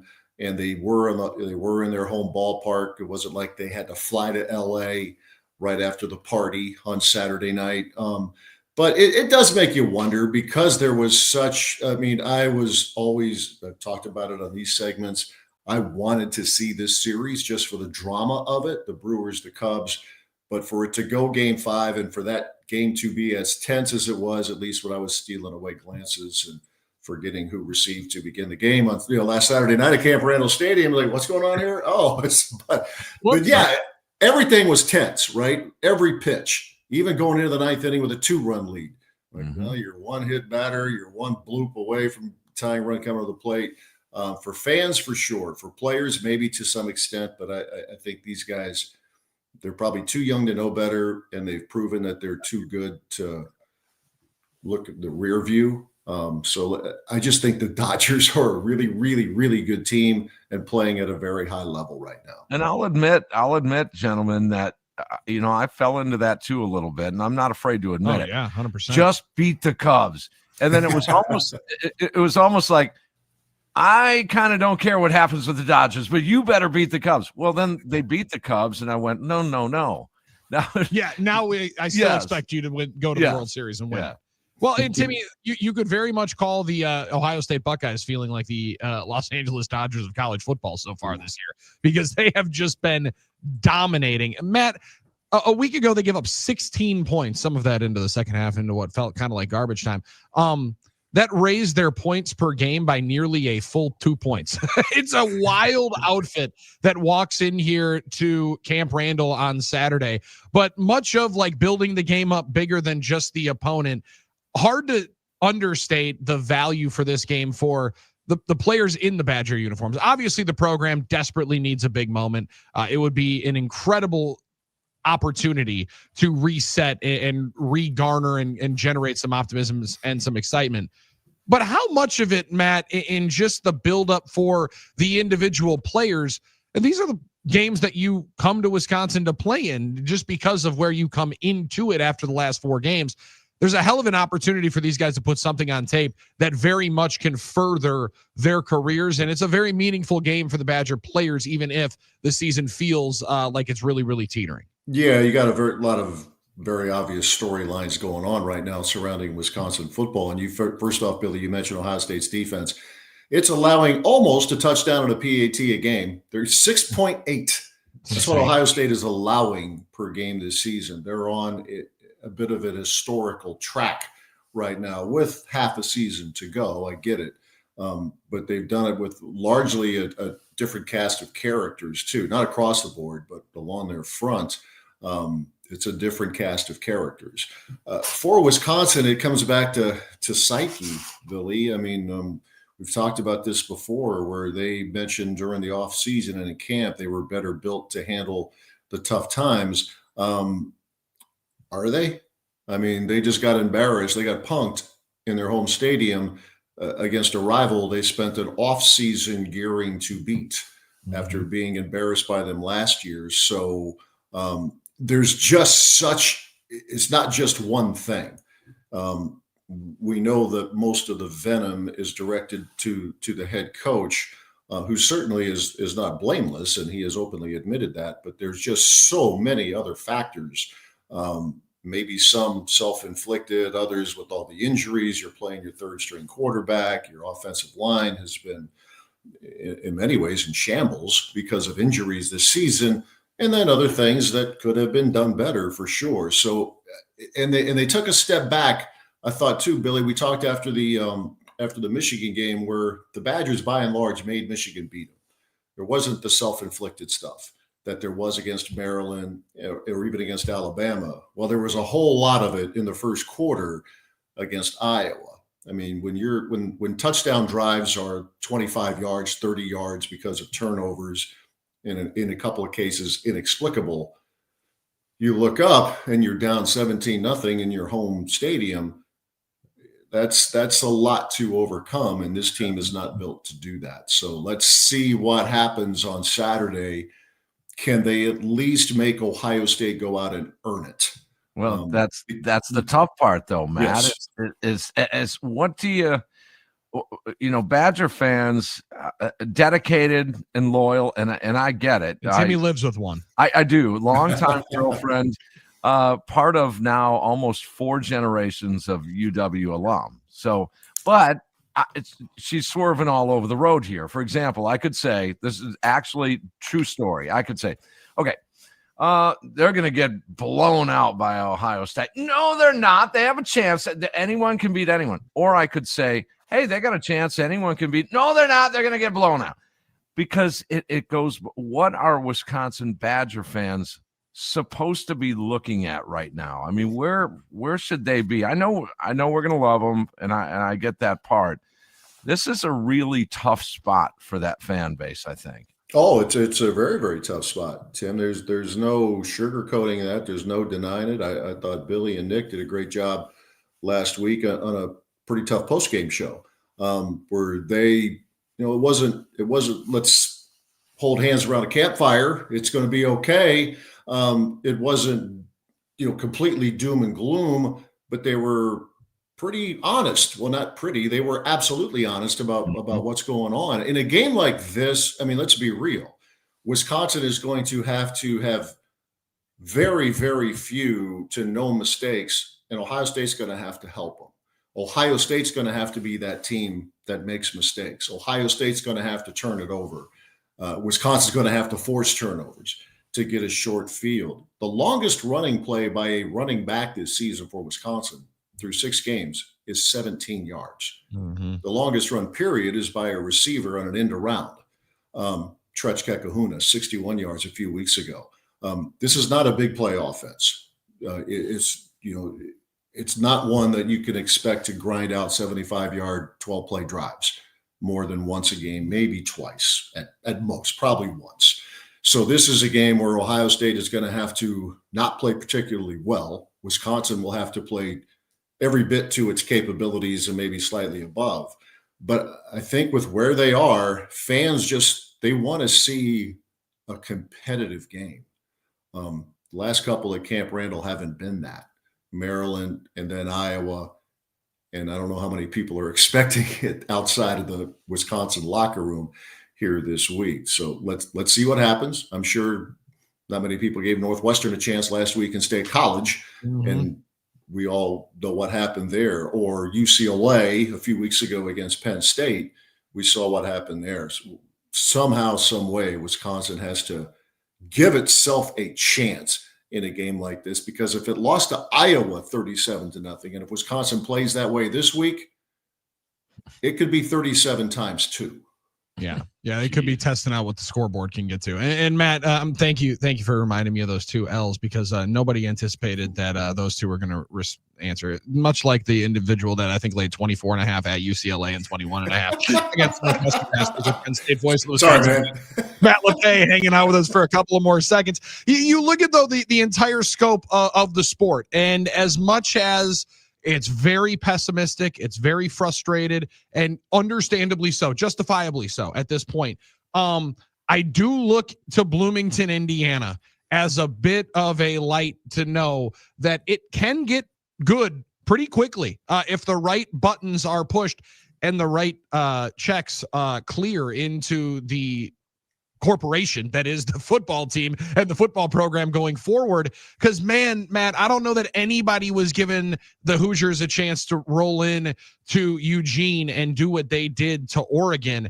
They're a legit top 5 team, where a year ago people questioned and laughed at their ranking. Now, I mean, they validated that thing. And in 2 years, Curt Cignetti has gone to, well, why would he leave for the Penn State job? He's got everything he could want in Bloomington. And I think Badger fans will look at that and say that very much could be Madison. If you can get people to go live in Bloomington, Indiana, I'd much rather go and live on the shores there of the lake and live in Madison. They don't need you to live there. They just need you to write big checks there. And I think with Wisconsin and programs across the country, Billy, people will look at Indiana now. Let's be honest, what Indiana has done is so unlikely. I mean, this is one of the worst historically, as bad a program as there has been in terms of winning percentage in the history of college football, major college football. But they have made a commitment. They've gone all in. You think Indiana, you think basketball school, even though it's been a minute since they've really been all that in basketball, but the tradition, it is a religion in the state of Indiana. Well, in recent years, they've said, let's be really good at football too. They have put the resources in. However, they've come up with the NIL down there. They've done very well. And I think it's fair to say much, much better than Wisconsin has. But at the same, it's not just the money. Curt Cignetti obviously is really good what he does. Coming in from James Madison, he's gotten the quote big job a little later in life, but they're really good at developing, at turning the 2 or 3 stars into 4 stars. With the resources, with the money, it looks like they have done a great job of building a program. And that's the challenge now. Is it just roster construction year to year and you're going to have this constant turnover? Or can you, in today's environment, build a program? A year and a half in with Cignetti, it certainly looks like he has built and is continuing to build a program there. The resources are critical, but he also is really, really good at his craft, and his staff is as well. And we're all seeing the product on the field. Yeah, who would have thought Indiana would be the blueprint for Wisconsin? It's incredible. Yeah, and it's probably, again, is it realistic here? Can you do that here? I could tell you guys this, and people in my position only know enough to be dangerous. I think if you're in Wisconsin right now, you are taking a look at everything. Like, how did you get here? And now how do you get out of it? What steps, what can you do? Better outreach to people to try to build NIL.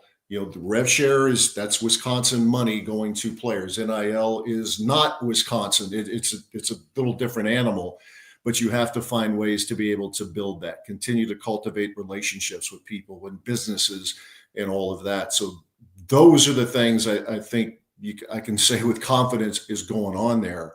But I don't know how realistic it is to turn it as quickly as Indiana. You could try, but I also think here, real quick, you're probably up against it here. Far from it.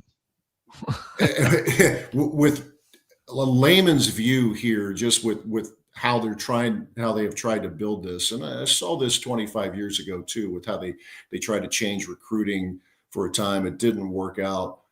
I think instead of trying to be Ohio State and do everything the way they do with recruiting across the country, you take a look at it and you say, okay, how can we give ourselves the best chance to beat Ohio State. And I've been thinking about this quite a bit with what Barry did. I know it was a different era, but he wasn't going to get 5 stars everywhere the way the Ohio States, the Bamas, and all the predictables do that. He would do it by, as he would say, get the big palookas in state. We have a lot of big people in Wisconsin.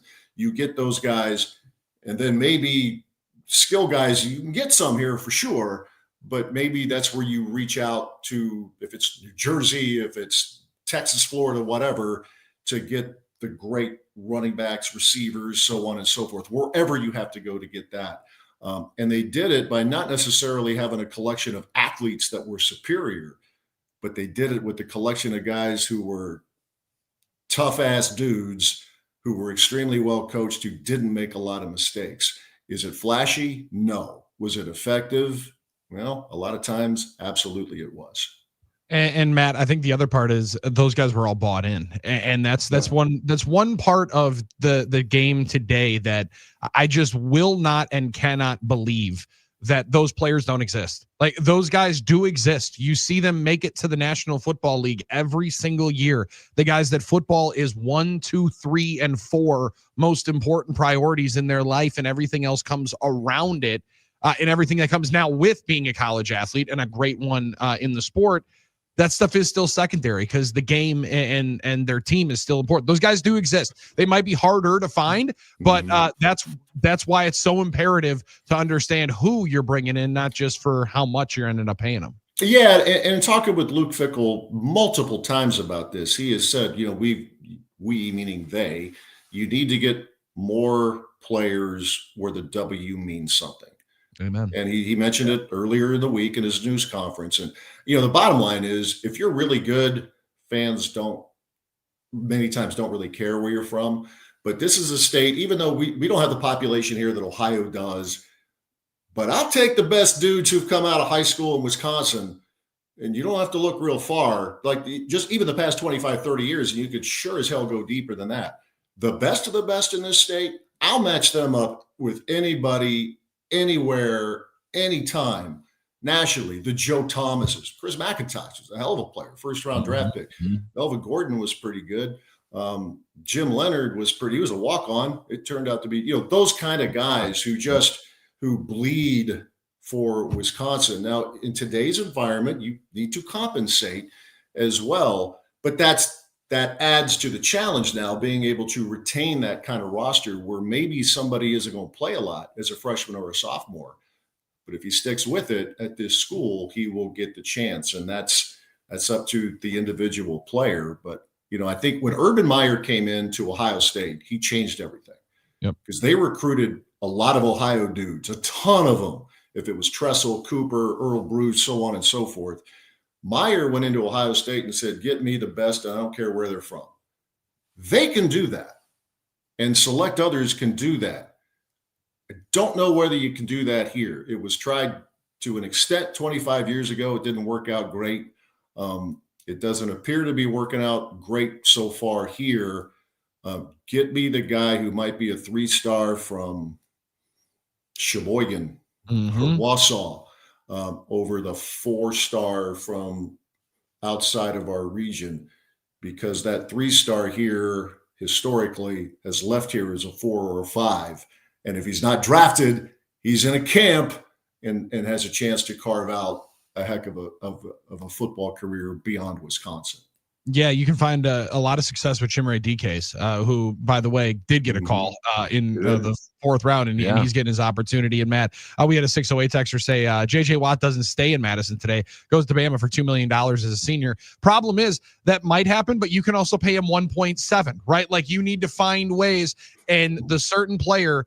Again, what's 300,000 amongst friends? Like, there are, again, I do believe that those conversations exist, but you have to be able to step up to the plate. You do need to be able to retain and compensate the guys that perform for you. And I think you're seeing the best teams do it. You're seeing Oregon's, you're seeing the Ohio States, you're seeing a lot of these teams that are forecasting success with young players saying, hey, we know you're going to do it. We're going to pay you for it. Just trust us. And there's that level of trust is something you do still have to be able to find out in the recruiting process. Yeah, newsflash for that texter, they'd figure out how to keep JJ here. Now the challenge is depth, because whatever your pool of resources are beyond the rev share is the floor. You know, the NIL, that's the above the cap, right? So long as it's all approved by the College Sports Commission and NIL Go and the clearinghouse and so on and so forth. But the challenge for most schools, including Wisconsin, is depth. Yeah. You lose a player or two, and all of a sudden the whole program drops a little bit. So the JJs will be taken care of here, the very best players.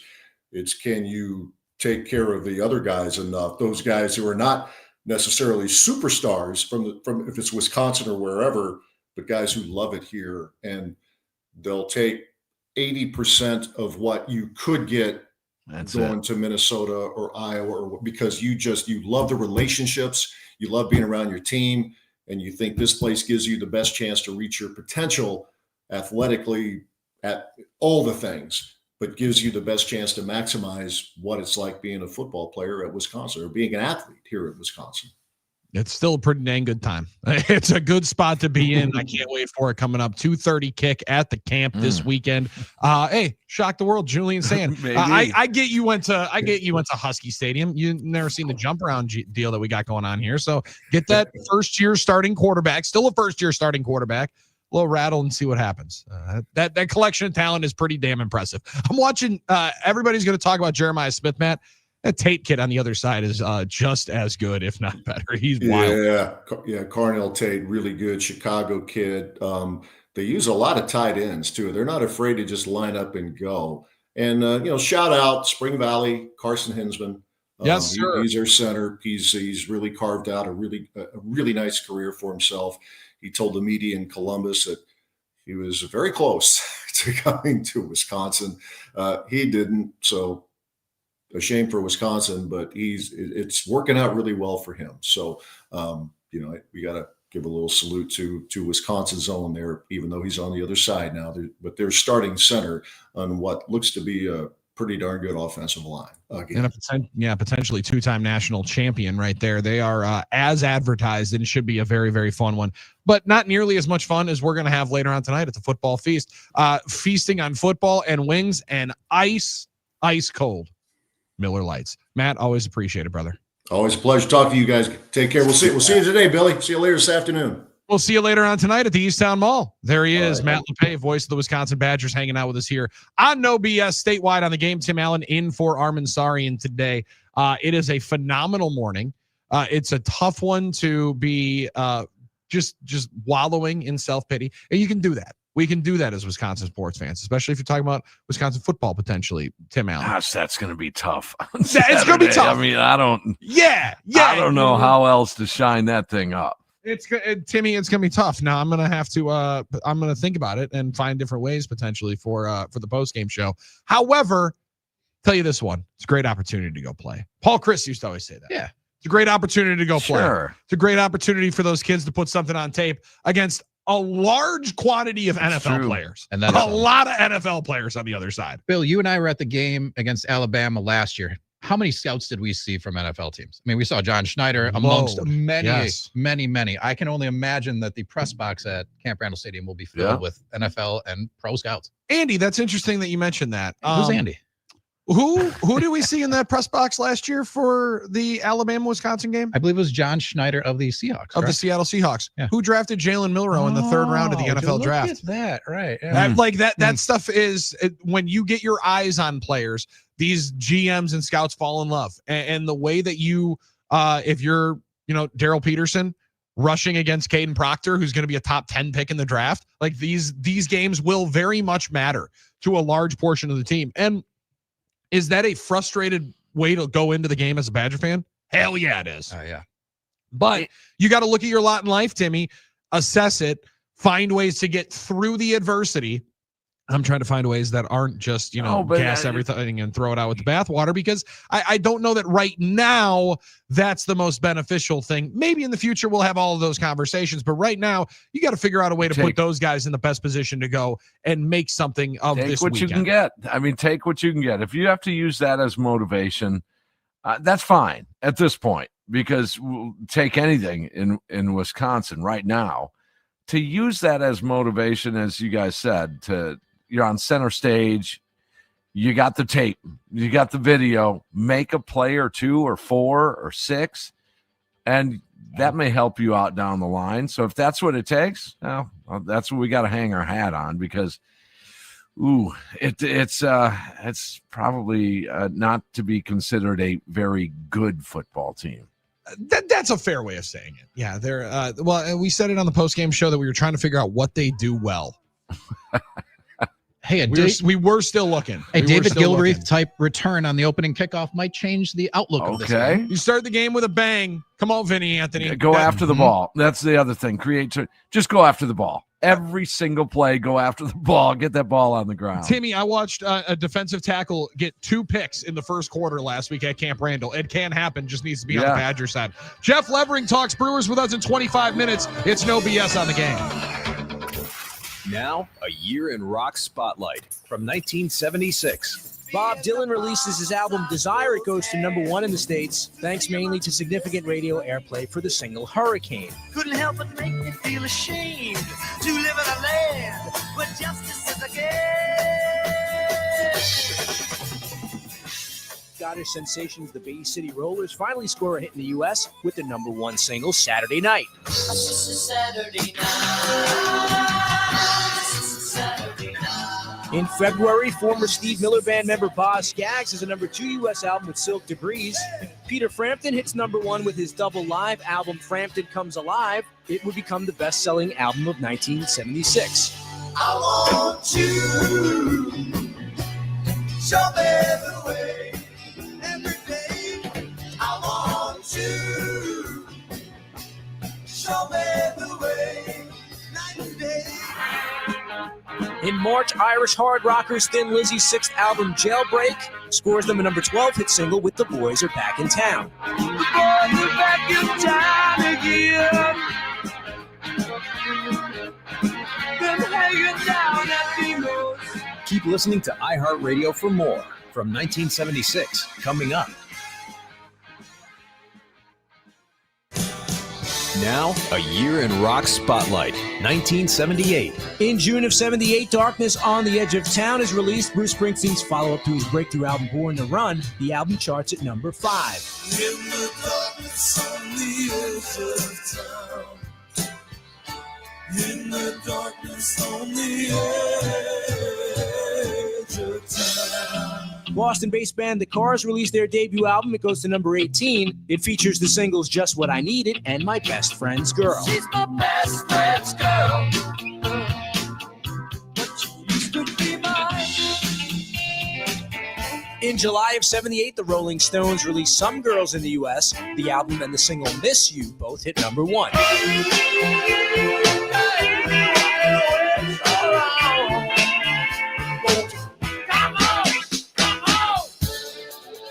In August of 78, Boston released their sophomore album, Don't Look Back.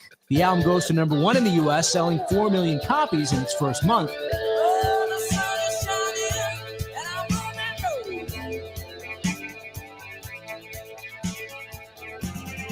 Keep listening to iHeartRadio for more from 1978 coming up.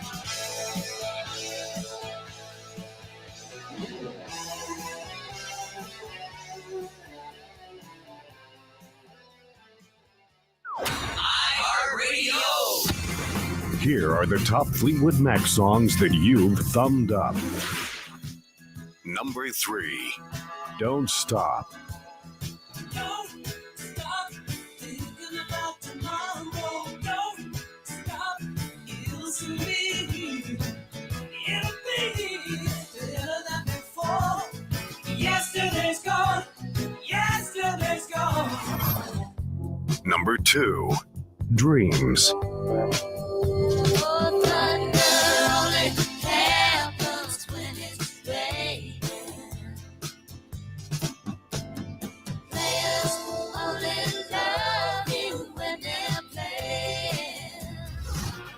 Number 1, Go Your Own Way. You can go your own way. Go your own way. You can call it enough. Don't Hear more from Fleetwood Mac and similar artists now. Search for Fleetwood Mac on iHeartRadio. All your favorite music, all your favorite stations, all free. iHeartRadio. Here are the top Billy Joel songs that you've thumbed up. Number 3, My Life. I don't care what you say anymore. This is my life. Go ahead with your own life. Leave me alone. Number 2, It's Still Rock and Roll to Me. Nowadays you can't be too sentimental. Your best bet's true, baby blue continental. Hot funk, cool punk, even if it's old junk, it's still rock and roll to me. Number 1, Uptown Girl. Uptown girl, she's been living in her white bread world as long as anyone with hot blood can. And now she's looking for a downtown man. That's what I am. Hear more from Billy Joel and similar artists now. Search for Billy Joel on iHeartRadio. All your favorite music, all your favorite stations, all free. Broadcasting from the all-new Iron Jock Studios, built by Reamer Remodel. Turn it up! This is WRNW-FM Milwaukee, 97.3 The Game.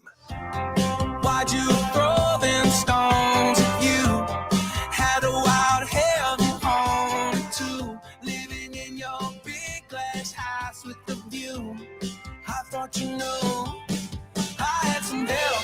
It ain't like I can make this kind of Got some help this morning with Armin Sarian out today. He'll be back tomorrow. The franchise Tim Allen steps into the batter's box and delivers a really quality at-bat for today's No BS Is it always morning this show. Early this time in the morning? Timmy, I'm just learning that. That's for sure. Guys? But I'll tell you this. Yes. I'm slowly becoming I'm actually weirdly kind of liking it. Domesticated. Yeah. Like well, it. well, what's that Yeah, supposed what to is- mean? What's yeah, that supposed to mean? Conforming. Yeah. That's good. Well, listen, first off, if anybody from the company's listening, I love being up this early. I wake up even earlier if you need to, especially if the check keeps coming in the first 15. No, But no. This to all my current bosses and future bosses. Yes. You want me to do mornings? The answer is no already, so don't ask.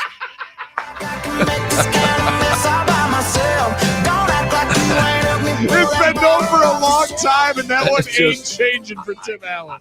No, not that I don't love to broadcast. I do. That's a given. But I'd take less money not to do the morning show.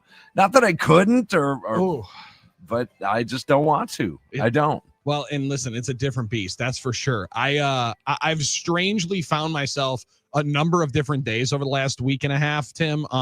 Like walking outside and looking at the sunrise. I'm like, oh, that's really nice.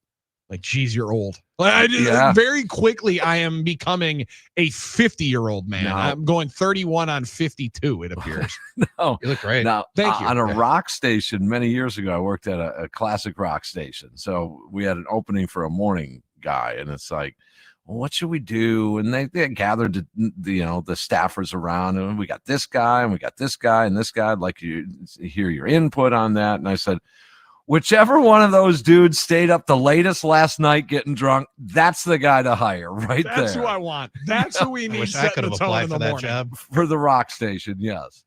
So when did you start?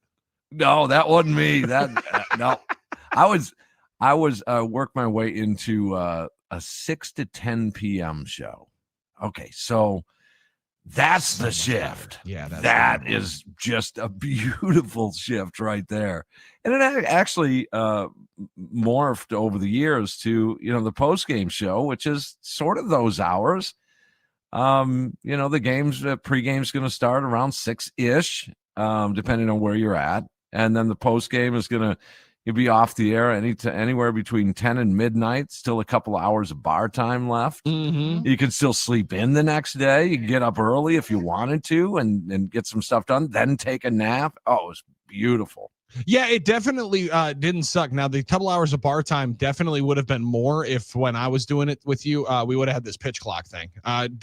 very, very, very much would have appreciated that, but my liver probably is glad that they didn't. That's true. That would have created some further issues. I'm not sure we'd be here this second right now. That's fair. Had that occurred. Yeah, that's very, very fair. That's Tim Allen. I'm Billy Schmidt. But if anybody is looking for more opportunities to get broadcasts like this, email us because we are available. And Tim Allen and Billy Schmidt love being able to chop it up. Even though our podcast got canceled, maybe our next one won't. 877-794-1973, right? I mean, listen, you can only look at it optimistically.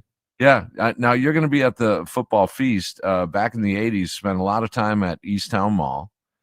There in Madison. And right across East Wash there was a club called Tomfooleries. Okay. Interesting. So if you're listening in Madison right now and you're a little up on years, and remember, it's a nice way of calling yourself old. Yeah, that's right. Tomfooleries on East Wash. And there's a West Side Fooleries as well, but Tomfooleries on the East Side. Anywhere between 1982 and 87-ish is that was just a beautiful, beautiful time. Yeah, and man, there's a lot of times that I get different age envy, right? Or like I don't know if that's the right way of putting it, or era envy. That era is one that I think Luddy and I both safely can say I do kind of miss and wish that I would have been able to live through that time. When people say I had so much fun in the 80s that I don't remember it, I wish I could have partaken in something like that. There were this was, and again, on a series, I'm not making a joke about it. This was a pre-AIDS scare a little bit in those early 80s. So it was such a liberal time to where, and I'm not condoning this, I'm just telling you what was in the 80s. One night stands were that's what everyone did.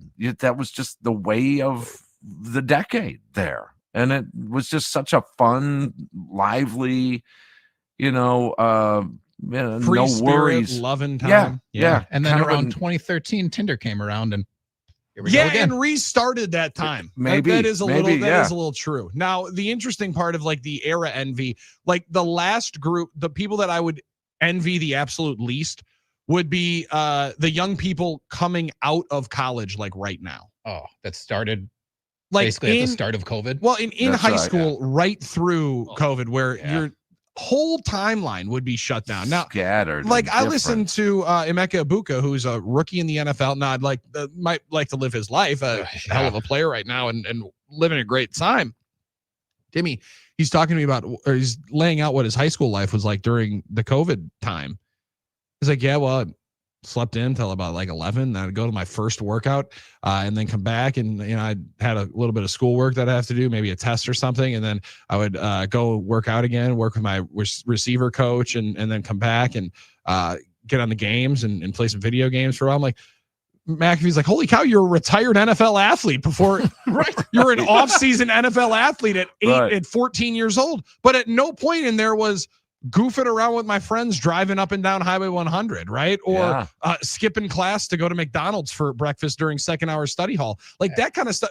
Like you guys do it with a lot of those. But like all of that kind of stuff is the formative years that a lot was robbed at that point. So there's era envy. I have a lot for you in that 80s time. The ones that are just coming out, the 18-year-old, 19, 20-year-olds, there is zero envy for the part of their just generation and timeline that was just totally disrupted. Yeah, it's so different how it is now with this informational world. And I'm not going to sit here and say I got it all figured out, because I don't. But that phone, these phones that we have, it has changed things. And I'm not saying for better or worse. I mean, I think there's reasons to believe that it is for the better. I do. But my goodness, the phones here, it's just an amazing thing. Like you guys, if you're younger, that's all you know. That's your environment. You grew up on a cell phone and the informational stuff just right at your fingertips. But for those, again, up on years a little bit, it was a little more simplistic time back then. And it almost seems like it's a little confusing. Now it can help. Sure. In terms of sports is it's it's a pleasure following sports now with your phone. That much is true. Well, you get every piece of information you could possibly imagine. Think about you, Tim, in a time when you guys used to add up fantasy football scores on Monday morning by when the newspaper paper came out, right? Yeah. Like all of that, let alone to the fact that when we make the shift earlier this week, we're like, no, actually, you can take us anywhere that you listened to us before, because this thing can be a superpower in terms of content. Now, sometimes content is a good and a bad thing. The overload of content can be a bad thing. But, like parenting at this point, my two boys are going to be on this phone. Now, it's going to look a lot different, I would assume, at some particular point in their lives, or in mine, hopefully, later on. But Timmy, I just, like, they're going to have screens a part of their lives for the entirety of their lives. That is not going away, to the point where I'm a little concerned when my little man can open up, YouTube himself on my phone, but it's probably better than him being illiterate at it. Like, it's not going away. True. Now there's a balancing act to it, because you want to still have, the full brain development and all those different things. And I'm not smart enough, and I learned how to annoy people for a living, so I'm not going to get into too many of those conversations. But it's going to be a part of it. It's going to be a fact of life and a part of your life going forward. So it's a totally different world, no doubt. I interface my phone with sunglasses. I mean, think about that. Mm-hmm. I mean, mean, impressive, ain't it? Bose shades or frames, I think they're called. Yeah. I can listen to anything, podcasts, whatever, through my sunglasses, which is just, I mean, how do you can't make this stuff up. You can't. And where's it going to go from here? The sports information, I guess information load is just so perfect for us. It is. You can get a receipt on everything. So if someone throws out there, well, I don't think their run defense is that good. Okay, let's find out. Let me shall grab we? that for you quick. Yeah. And we always joke around with the family at family gatherings. If we have a sports conversation, one of us will say, it's too bad they didn't invent something like you could pull out of your pocket and check the scores or check the statistics. Yeah. And we'll all go, I wonder why they wouldn't do that. Somebody should invent something where all of that could be right at the fingertips, instead of, a buddy of ours, Timmy, that would have just brought his sports binder to the bar. Sports binder. Yeah. Well, that was sporting news was sort of the thing. Sporting news was a big thing because they compiled all the stats. I recall being at Grandma's house in Mauston, to where the Wisconsin State Journal on Sunday, I'd look up the baseball statistics, the leaders, they would call them in that newspaper, batting average, home runs, RBIs, all the stuff. And they would the bold type would be any Brewer in there. So it's you could just at a glance, and I thought that was cutting edge. So you could bold print Gantner, MIL 297. It's like, wow, there he is. You could find it quick. It really has changed the landscape of information. Now, to go one further, if you're there in Madison, to be listening to us right now is still really cool. I think sports talk is a cool thing. I think it's entertaining, it's informational, and it's fun. It's a lot of fun. And the fun factor, Tim, is why I think the relationship and the bond and the emotional attachment is one that always gets stronger, because the tie to our favorite teams won't change. Just like 414 texter said, bring in his Brewer towel.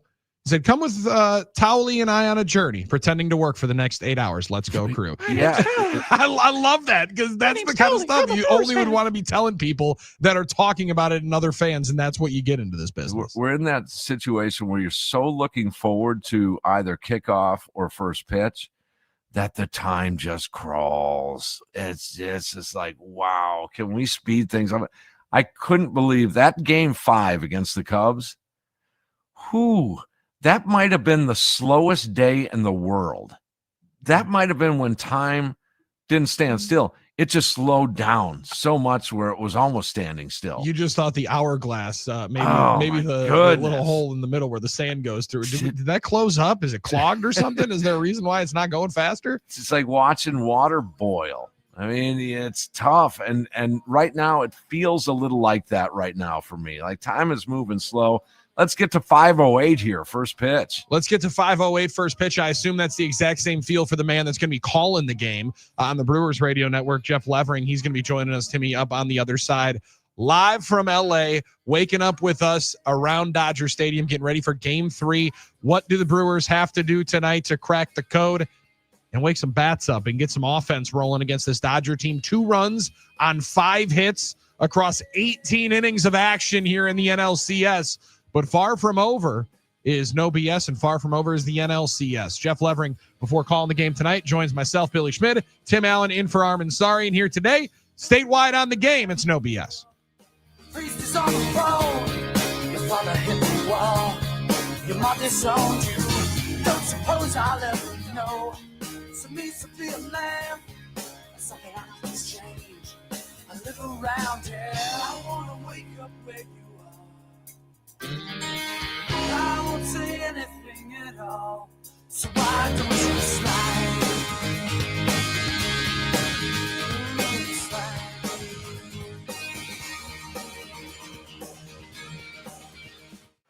And now a look back at This Week in History on iHeartRadio. This week in 1867, the U.S. formally takes possession of Alaska after purchasing the territory from Russia for $7.2 million, or less than 2 cents an acre. Public opinion of the purchase turned more favorable when gold was discovered in Nome, Alaska in 1899, sparking a gold rush. Alaska became the 49th state on January 3rd, 1959. This week in 1931, gangster Al Capone is convicted of tax evasion and later sentenced to 11 years in prison and fined $80,000, signaling the downfall of one of the most notorious criminals of the 1920s and 30s. Capone began serving his time at the U.S. Penitentiary in Atlanta, but amid accusations that he was manipulating the system and receiving cushy treatment, he was transferred to the maximum security lockup at Alcatraz Island. This week in 1973, the Arab-dominated Organization of Petroleum Exporting Countries, or OPEC, announces a decision to cut oil exports to the U.S. and other nations that provided military aid to Israel in the Yom Kippur War of October 1973, which would eventually cause a major energy crisis in the U.S. and Europe. The embargo was lifted in March of 1974. And this week in 1985, the first Blockbuster video rental store opens in Dallas, Texas. At a time when most video stores were small-scale operations featuring a limited selection of titles, Blockbuster opened with some 8,000 tapes displayed on shelves around the store and a computerized checkout process. And that's what happened. Thanks for listening to This Week in History on iHeartRadio. iHeartRadio. Here are the top Journey songs that you thumbed up. Number 3, Separate Ways, Worlds Apart. Someday love will find you. Break those chains that bind you. One night will remind you. Oh, we touched away on separate ways.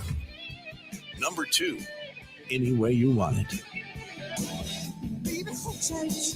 Oh, she said, any way you want it, that's the way you need it. Any way you want it. Oh, I said, any way you want it, that's the way you need it. Any way you want it. Number 1, Don't Stop Believing. Don't stop believing. Hold on to that feeling. Street light people. Hear more from Journey and similar artists now. Search for Journey on iHeartRadio. All your favorite music, all your favorite stations, all free. iHeartRadio goes one-on-one with Elton John to reflect on a day in the life of writing and producing the Goodbye Yellow Brick Road album in France. We all stayed at the Shadow in bedrooms, along with my producer, Gus Dudgeon, and Bernie, who wrote the lyrics. And I used to get up, and same time as Bernie, I went down to breakfast. Bernie would be typing, Bernie typing, not Bernie Taupin, and he would give me a lyric, and I would have my breakfast, and I would have a croissant, and wander over to the electric piano. We had our instruments set up around the breakfast table, a guitar amp, a bass amp, and a drum kit, and the electric piano, and a mic, and I would sit down and write a song to those lyrics. Hence, then I'd wake the band up because I'd be playing and singing, and they'd come down and having their breakfast, or even before they started, they would join in, and we would write the song straight away. After we'd finished, we'd go straight over to the other side. Maybe we write two, but mostly one. Start the day off with a song, and then go off to the other side of the courtyard to the studio and record the song, and then write in the studio. Keep listening to iHeartRadio for more Elton John and all your favorite artists. iHeartRadio goes one-on-one with Peter Gabriel to reflect on the WOMAD Festival's evolution. We initially started this WOMAD Festival in 1980. The first one was 82, and it was very naive enthusiasm for some of these strange and wonderful things we were hearing. And as a failed drummer, I was hearing grooves that I fell in love with, which seemed a lot more alive than what I was hearing on the radio.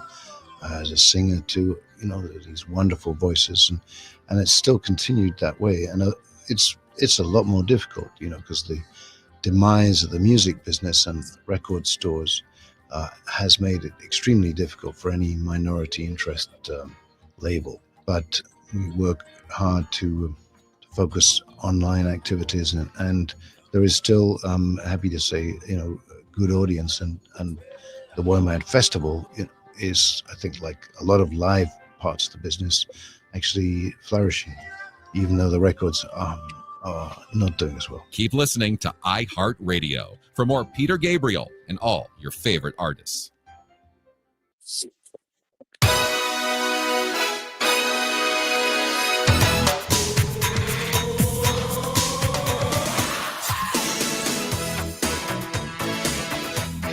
No BS on the game. Billy Schmid, sans Armin Sarian today. Tim Allen, the franchise player, in for Armin Sarian today. And now joining us live on the streets of not yet sunny LA, the voice of the Milwaukee Brewers, Jeff Levering, wakes up with us. Waking up with Jeff Levering in Los Angeles. Now that sounds like a storybook day for a lot of people. And this is a absolute treat before Game 3. Thanks for joining us today, man. That's a story that could go in a lot of different directions there, Billy. But no, it kind of feels like I'm in Las Vegas right now with these bright lights. And It's dark outside. I mean, that's all right. It may be dark right now, but it's going to be light later today in LA. It's going to be gorgeous out there. Now, Timmy, Jeff's speaking our language, wishing that we were hanging out in Las Vegas. We're always thinking that we're waking up in Las Vegas, and we're down with it. But it's a good time to be waking up, even though you got to wake up some bats here, most importantly for this Brewers offense. And I know that's going to be the question for everybody going into today. What was the clubhouse feel like, the plane flight? Because when their backs have been against the wall, a lot of times this year they've responded with some of their best efforts. I will say yesterday there was no sacrificing of live chickens, but there was a really good batting practice session. So that's really what they needed to do. There were no seances, just very matter-of-fact conversations about getting the offense going.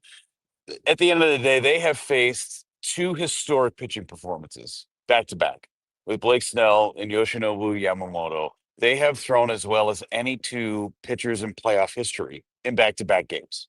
Okay, fine. Give them that. That's great. Go out there in Game 3, get after Tyler Glasnow, have some good at-bats. You've had good success against Glasnow in the past. This is the day that you have to get back. Look at what happened in the other series with Toronto coming out to Seattle. They woke up their bats. They got after George Kirby, and that's a two games to one series. That's what the Brewers are hoping. Take it day by day. If you can get this thing back to 2-1, then you have a shot to get it back to 2-2, and then it comes back to Milwaukee at some point. The goal right now is to get this series back to Milwaukee. Yeah, it really is. Jeff, it's finally nice talking to you on the air. Yeah. Over the years, the stars haven't lined up due to, exclusivity, and all business stuff gets in the way. But we finally get to talk on the air, and I appreciate that. I got to ask you because, I've asked every broadcaster that I can get my microphone in front of over the years as to, you didn't grow up a Brewers fan. And I don't say that to knock it at all, because, you paid your dues and you're in the spot you're in because of your talents. But I've talked to everyone from Pat Hughes to Powell to Joe Block to Len Casper, over the years. And I got to ask you the same question I've always asked them, and that is, how do you get excited for this team not growing up as a fan? Now, you're part of the team for sure. I'll give you the answer that they gave me. Most of them gave me the same answer, but I just wanted to know what motivates you, because sometimes we hear on your calls, there's emotion there. It's backtrack. The backtrack gone call is one of my favorites. Backtrack gone from your voice. How do you get so emotionally attached to this team? It's the relationships, Tim. I did not grow up. My journey goes through the Angels organization, the Cardinals organization, the Red Sox organization, and now the Brewers. And with every subsequent stop, none of those teams were teams that I grew up rooting for. But you end up falling in love with the players and the coaching staff and the people that are around the team. And for me, you're so embedded in these guys' success that you want to see them do well. And for me, I've fallen in love with this fan base more than anything. I've fallen in love with Milwaukee and fallen in love with the state of Wisconsin. And I absolutely want to bring this city a championship. And I am 100% all in on the Milwaukee Brewers. And because of that, I think that comes through in my calls. It comes through in my excitement. And listen, people could say that I'm faking that. There's no chance that I'm faking this enthusiasm. There's no way. I'm blowing my aorta on every home run call, it feels like. So I love the team and I love the players, but more importantly, I love the fans and I love this city. And that is a genuine excitement that I come into every single ball game with. And I think that comes across. And that for me, that's what it's all about. That's what it's all about. Vingo, ring that bell, because that's the exact answer I got from these other guys over the years. Because you get attached to these players. Now, on the fan base, we'll start there. We'll get back to baseball real quick. But on the fan base side of things, I've always thought, and I've never lived in a different market. I threatened one year to go do Diamondbacks post-game radio, but I just, could you imagine? There's just no chance. I've always You'd said, hate it in Scottsdale. Oh yeah, you would not do well in Scottsdale, Tim. That's not your I vibe, did well buddy. in Scottsdale, just saying. But whatever, guys. But I've always said there is a unique relationship between Brewers fan base and that baseball team, and it's hard to explain why and how, but it's palpable. And doing post game for 20 years, man, it's there and it's real. It really is, and you can feel the passion too. And maybe it's because they haven't won a World Series, and even if they win a World Series, when that time comes, because it's going to happen at some point, whether it's this year or another year down the road, I think that passion is still going to grow. And you've seen this, Tim, and everybody has seen this during this run where they've gone to the playoffs in 7 of the last 8 years. There's an expectation level. Right? The fan base expects this team to do well because they have done so well in the last few years. And when you win, your fan base gets on you, and that's good. That means you're doing something right. And that means that they expect you to be good and to play well. Teams in the NLCS for another time, right? That's all you want. You want an opportunity to get to the World Series. There were all the comments before the season started about the entertainment, and we're trying to make sure everybody has a good time at the ballpark. And listen, winning is number one. This team has to win. Fans won't show up if they don't win. That's the way that it is. They still will show up, but not the way that they show up when the team wins. Yeah, that example, Jeff, is sadly across the division. You see it in a number of different places that winning it generates and garners that relationship and adds to it, right? Like at some point, wins and losses matter, and that's how you end up making more money. And maybe Bob Nutting will end up listening to that sometime in Pittsburgh. That's for another day and age, and that's for another conversation. Jeff, what do you think is going to be the secret ingredient on the pitching staff tonight? I know Murph was TBD yesterday. Tim brought it up. Maybe if it's 1-1, the Dodgers try to play a little bit more McCoy, although their starting pitchers have been so good, I would tell you exactly who's going every single day. And I'm going to let them all know who's going to go every day. What do you think the plan is? Who do you think is first to get the rock tonight at 5:08? I think it's going to be a left-hander of some sort, whether that's a Quintana right out of the gate or Aaron Ashby starting again. I doubt that they would use a Jared Koenig to start the ball game. But it's going to be a left-hander to start just to negate the Ohtani factor at the top of the lineup, and then make them make a decision on whether they want to go with Teoscar Hernandez in the 3 spot or Freddie Freeman in the 3 spot. But Quintana is going to be the guy that starts, in my guess. And then it's going to be some faction of Mizorowski and everybody else hands on deck. I think Miz plays big time into this ball game today. Would be my assumption. If he doesn't, then game 4, it's going to be Miz. Well, and when you look at, yeah, exactly. If you can get away without Miz tonight, that's fine. I think offensively, Jeff, I foul balls few and far between, and that prevents the grinding at bat, and that's the one thing I noticed. Now you're right, historic proportion on these 2 pitches. We may never see this again. 8-inning 1-hit shutout ball by a starter. He goes a complete game with 1 run allowed the very next day. I don't think we'll see that for years here. So it's grinding at bats to me. I'm fine with it if they go play their brand of baseball tonight and they end up on the short side, but not to foul pitches off, not to stay in the fight, not to grind out at bats. I mean, that part, that's tough to deal with from my standpoint. It's tough. I mean, it goes to show how good the arms have been, because fouling balls off has been so critical of driving up pitch counts and getting into the bullpen, which is the weak spot of this Dodgers team. And they've seen 2 arms and they appeared in 1 inning. And the fact that they've only had a couple of guys touch second base, they've had 1 at bat in 2 games with the runner in scoring position. That's not acceptable. Yeah. You can't have that. And it happened in the last at bat of game 1. The Bryce Turang at bat. That was the only official AB with a runner in scoring position. So they've got to be better today against Glasnow. He's not at full strength. He was injured towards the end of the season. Yes, he pitched out of the bullpen in the division series. He pitched in the wild card round, but they've got to get to Glasnow today. And I think he's a guy that you can foul some pitches off, drive up that pitch count.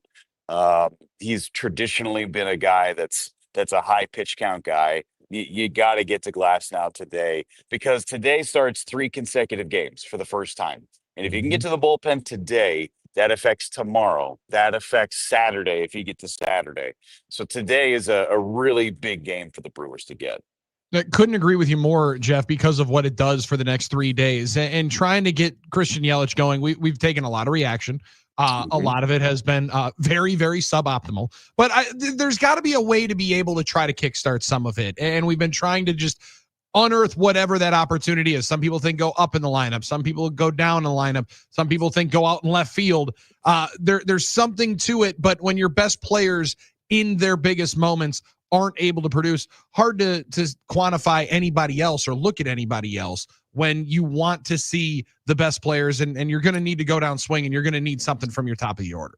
Yeah, Yelly started 5 for 9. You're thinking, oh man, this is vintage Yelly, right? But the facts are the facts. He hasn't driven in a run in the postseason since 2018. So I mean, he's got to show up, and he knows it. He acknowledged it after the ball game in game 2. He knows what he needs to do. So for me, he'll get himself going. He has to. He typically hits a ball well down here in Los Angeles. So hopefully it's a good thing for him. It's not just him too. I mean, Sal's got to get it going. Bryce Turang's got to get it going. He had the big home run in game 5 of the division series, but those 3 guys haven't done much of anything. So, I mean, again, you ran into historic performances in the first 2 games of this series, but those 3 guys in particular, the 3 left-handed batters, the key ones in your lineup, they've got to deliver for the Brewers. There are 26 other teams that would love to be in the Brewers spot right now. For sure. Pick one. I mean, they would. So are you ready, Jeff, to buckle in here? It's LA. I've noted. Well, your boy Kent Sommerfeld, he's got a challenge. Mike, he's gonna be working levels. Today. Yeah, you better watch that, because it gets loud. It translates loud through the radio. Kent has done down in Chicago. I thought there's been times where some broadcasts get buried. He was on it. He was on his game. That's things, I don't know, radio nerd I listen for. But LA is a loud park. What would you say the other loud parks are in terms of PA and fan interaction? Dodger Stadium's number one. I usually walk out of there and my head is just pounding because there's just one tower of speakers and it's at full throttle. That thing is going to be on 15 today, not 11. It's going to be at 15. That place is loud. It is loud. And you can hear your brain inside of your skull shaking. So yes, Kent is going to have his hand on the slider today. Yes. He's typically just keeping score and writing down what the numbers are. And okay, here, no, Kent, you do not take your hand off of the slider today. Okay, ride the game. He's going to have to write it all. I think with Josh Mauer sitting next to him, Mauer might have to be the audio mixer today. If Kent, he'll be all right. Kent's going to be fine. He's up for the challenge. He's only been doing this for 40 years. So if you can't do it today, today's the day. It's going to be a big day for Kent. But I would say Dodger Stadium's number one for me. Philadelphia gets really, really loud. And that's mostly fans. That's not the crowd. It's not the organ going in. That's fans just at full throat, fully yingling, and getting really, really loud. So those are my two in terms of loud ballparks. Dodger Stadium, number one for the sound that it creates. And then Philadelphia for the spiced up Yinglingers. But still, now those are loud, in your face, and obnoxious. But it still can't be nearly as personal as when you used to get maybe a ruckus group in the safari back in college when you were working at Disney World, right? My wife gets so mad at me that I haven't been able to bring that up to you one time, because I imagine when there'd be a mad family, that still is almost more of a personal attack than these fans would be. Well, at Disneyland back in the day, yeah, if I had a bad boat on the old world famous Jungle Cruise, I would get it for sure. There's no doubt.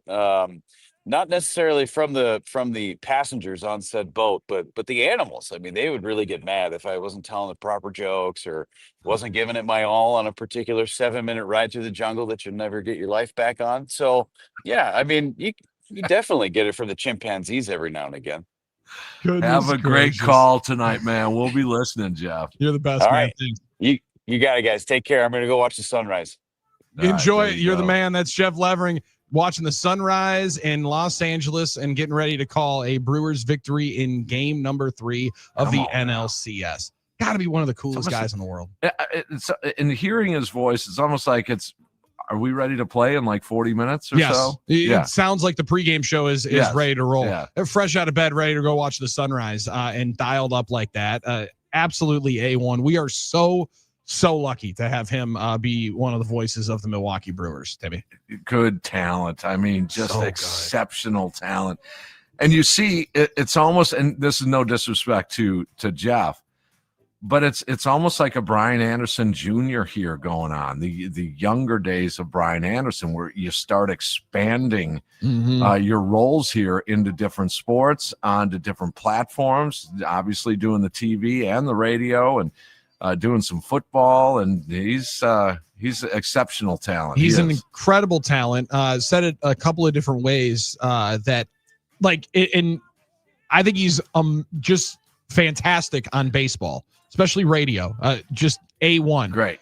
Him doing college football, Tim, like you hear that there's a big game voice to it. It's pretty impressive for when you're not necessarily getting the USC Notre Dame game to make Rutgers, Minnesota potentially sound huge. It's a real talent. He's one of the best in there. I'm not just giving him his accolades because he's a Brewers announcer. Yeah. We would have done this while he was on if we were smart.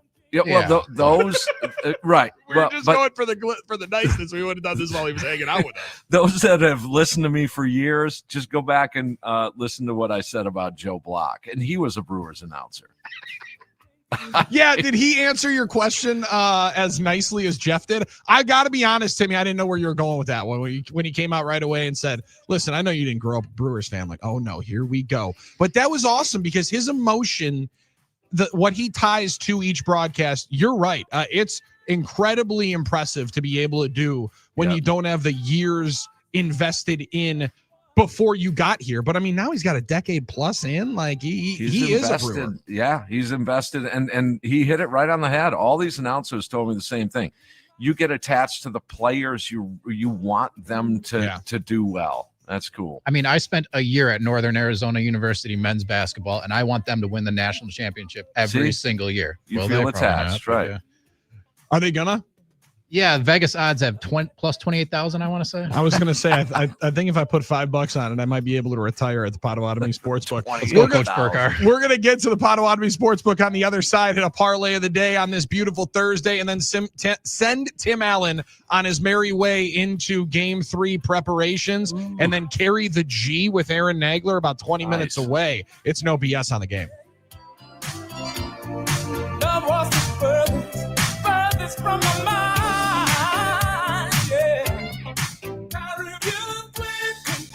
Now we're sharing the same dream. The wounds to our hearts that beat as one. 97.3 The Game. This is what's trending in Milwaukee now. This update is brought to you by American Place Casino. Nonstop excitement just over the border in Lake County, Illinois. The Brewers trailed the Dodgers 2-0 entering Game 3 tonight at Dodger Stadium. Pat Murphy told reporters yesterday the pitching plan is under construction for tonight with The Miz and Jose Quintana as options to pitch the bulk of the game. First pitch 5:08 p.m. from Dodger Stadium. The Blue Jays on the board in the ALCS. They beat the Mariners 13-4. Seattle leads that series 2-1. Two Brewers up for Gold Glove awards. Bryce Terang at second base and right fielder Sal Frelick, both named finalists yesterday. At Packers practice yesterday, offensive lineman Zach Tom, defensive lineman Lucas Van Ness and Devontae White, and kicker Brandon McManus did not participate due to injuries. Packers are about a touchdown favorite at Arizona on Sunday. And tonight, you get the Browns and the Steelers on Thursday Night Football. I'm Scott Dolphin from The Game. Now, a year in rock spotlight. 1974. In April, Diamond Dogs is a #1 album in the UK for David Bowie. It goes to #5 in the US. Rebel, rebel, you torn your dress. Rebel, rebel, your face is a mess. Rebel, rebel, how could they know? Hot tramp, I love you so. In June of 1974, Chicago funk band Rufus, featuring lead singer Shaka Khan, score a #3 hit with Tell Me Something Good. UK supergroup Bad Company have a #1 album and a top 5 single, Can't Get Enough. Can't get enough of your love. I can't get enough of your love. I can't get enough of your love. Yeah, this one. Whoa.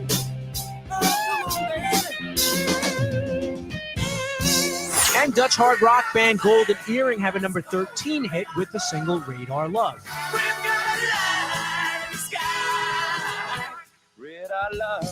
Keep listening to iHeartRadio for more from 1974.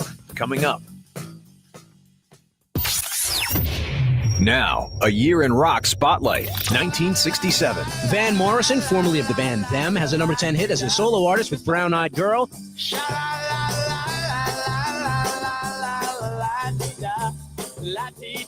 In July, LA band The Grassroots score their first top 10 hit with Let's Live for Today. And UK supergroup Cream, featuring guitarist Eric Clapton, tour the US for the first time. In the sunshine of your love. And in September, Janis Joplin's band Big Brother and the Holding Company signed with Columbia Records and released their debut album. October of 67, Memphis band The Box Tops, including 17-year-old gravel voice singer Alex Chilton, have a #1 hit with The Letter. Ticket for an aeroplane. Ain't got time to take a fast train.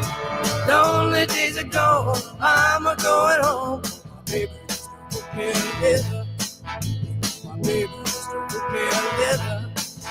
And in November, the first issue of Rolling Stone magazine is published in San Francisco, featuring an interview with John Lennon. The Who have their first and only U.S. top 10 hit with I Can See for Miles. In December, they smashed their instruments on the Smothers Brothers TV show.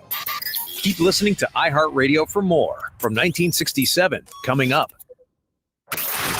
Now, a year in rock spotlight. 1975. In September, the Isley Brothers have a #1 album, The Heat Is On, driven by the #4 single, Fight the Power. Alive is a 2-record live album that goes to #9 for Kiss. They released the single Rock and Roll All Night, which goes to #12.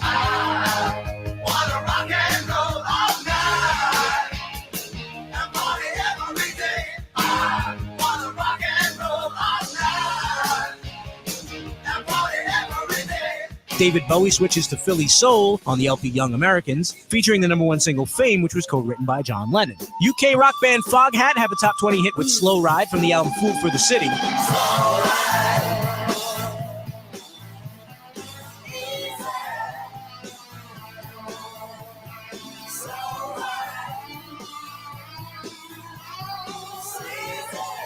In October of '75, Pink Floyd released their follow-up to Dark Side of the Moon. Wish You Were Here goes to #1 in the US and the UK. What have we found? Same old fear. Wish you were here. Keep listening to iHeartRadio for more from 1975. Coming up. Packers fans need to know that 95.7 Big FM is the new Milwaukee home for all of the Packers game day action. This week, the Packers are in Arizona to play the Cardinals. Local coverage starts at 11 a.m. Kickoff is set for 3:25. When the Packers play, hear it all on 95.7 Big FM.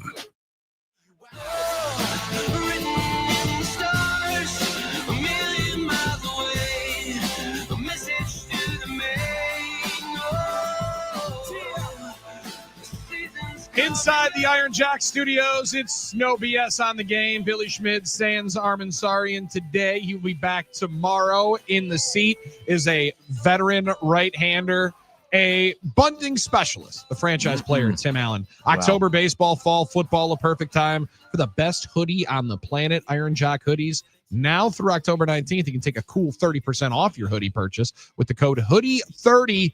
Plus, Iron Jack going to throw in a free beanie hat. Why? Because they can and they love you. IronJack.com. It's IronJoc.com. Code HOODIE30. Yeah, you do need one. I burned mine the other day. I lit myself on fire. Jeez Louise. I did. How many cigs were you having? No, I was making spaghetti and I leaned over and the string on my hoodie fell in underneath the pot and started burning, and I didn't know what was going on. And before long, there was a huge hole right at the center of my chest in my hoodie. The whole hoodie was on fire. How was the spaghetti? I couldn't figure out what was going on. I was like, is the Now, better whole friend kitchen wouldn't on have fire? laughed. Wow. Is the whole kitchen, because all I felt was heat on my face. And Just sitting there like, am I in danger right now? I reached over, I turned the burner off, I'm grabbing my phone to gather the dog. I have to get the house and call the fire department. I thought the whole kitchen was on fire. Oh my I'm not kidding you. I know you're not. That's the They're bad about thing. the size And of this your is my reaction. This is why I should be a better person. It's about the size of your hand, right in the center of my chest, a Good huge Lord. hole. Well, how many shirts were you having on so you didn't have Well, that's- third-degree burns? I had a tank top, then a t-shirt, and the hoodie. Well, thank So God. I had some layered up. I was Oh layered my up. Lord! Did it just burn right through? Is it just a big old like fireball looking? Big in your old hole. chest? Just Oh a my big, God. like you could tell that shirt was on fire. Way bigger Not- than the burn holes Letty and I would have put in the sweatshirt. every once in a while. I'm in danger. Yes, here's Timmy, just with a little wow. thing of Prego sitting there waiting to be able to throw it into the noodles. Oh no! I was I'm in danger. confused. It was, I had the music jamming so loud, it was chaotic, and I'm like, "What is going on here?" And lo and behold, that was a Brewer day, and I knew what would happen. You know, you don't start out your day lighting yourself on fire and expect your team to win. Yeah, that is very, very fair. Like, there's only so much that you can think. Like, you're just waiting there, salivating. Like, oh my God! Just Now we're all good. It's all good. Well, I'm glad. We have the barrister saying, Timmy, I graduated from East High in Madison, 78. Drinking age was 18. I went to Fooleries. We got a lot of people that were hanging out over did. there. Okay. Yeah. So we got the Nice. barrister that was enjoying through it. Only Phil, Timmy, if you could have jumped through the hoop right there, that would have been amazing. Yeah, you could have been a carny in that moment. flaming Tim Allen jumping off a trampoline and through hoops from Kenosha, Wisconsin. Tim Allen. That'd have been impressive. Just think about the different. That would have been an alternate life you could have been living there for a moment. It was very strange. I think we should try to live in a alternate reality, a different universe, one in which we win a parlay of the day. How about we win one of these things for crying out loud? Parlay of the day right now on the game. Time now for Billy's Parlay of the Day, brought to you by Potawatomi Sportsbook. Bet above the rest. Because it's all well and good to be able to play and bet above the rest and just enjoy yourself at the Potawatomi Sportsbook. But like last night, it's a lot better when you're winning at the Potawatomi Sportsbook. Bet big, bet bold, bet above the rest. Randy Arozarena with a base hit. George Springer over 1.5 total bases. Blue Jays victory. That was easy money yesterday at the Potawatomi Sportsbook. And today you try to roll in with even better vibes as Milwaukee Brewers desperately need a win, desperately need a victory, Tim Allen. And at this exact moment, your gut feeling is who takes the ball first for the Milwaukee Brewers against the LA Dodgers today? My gut tells me it's Jose Quintana.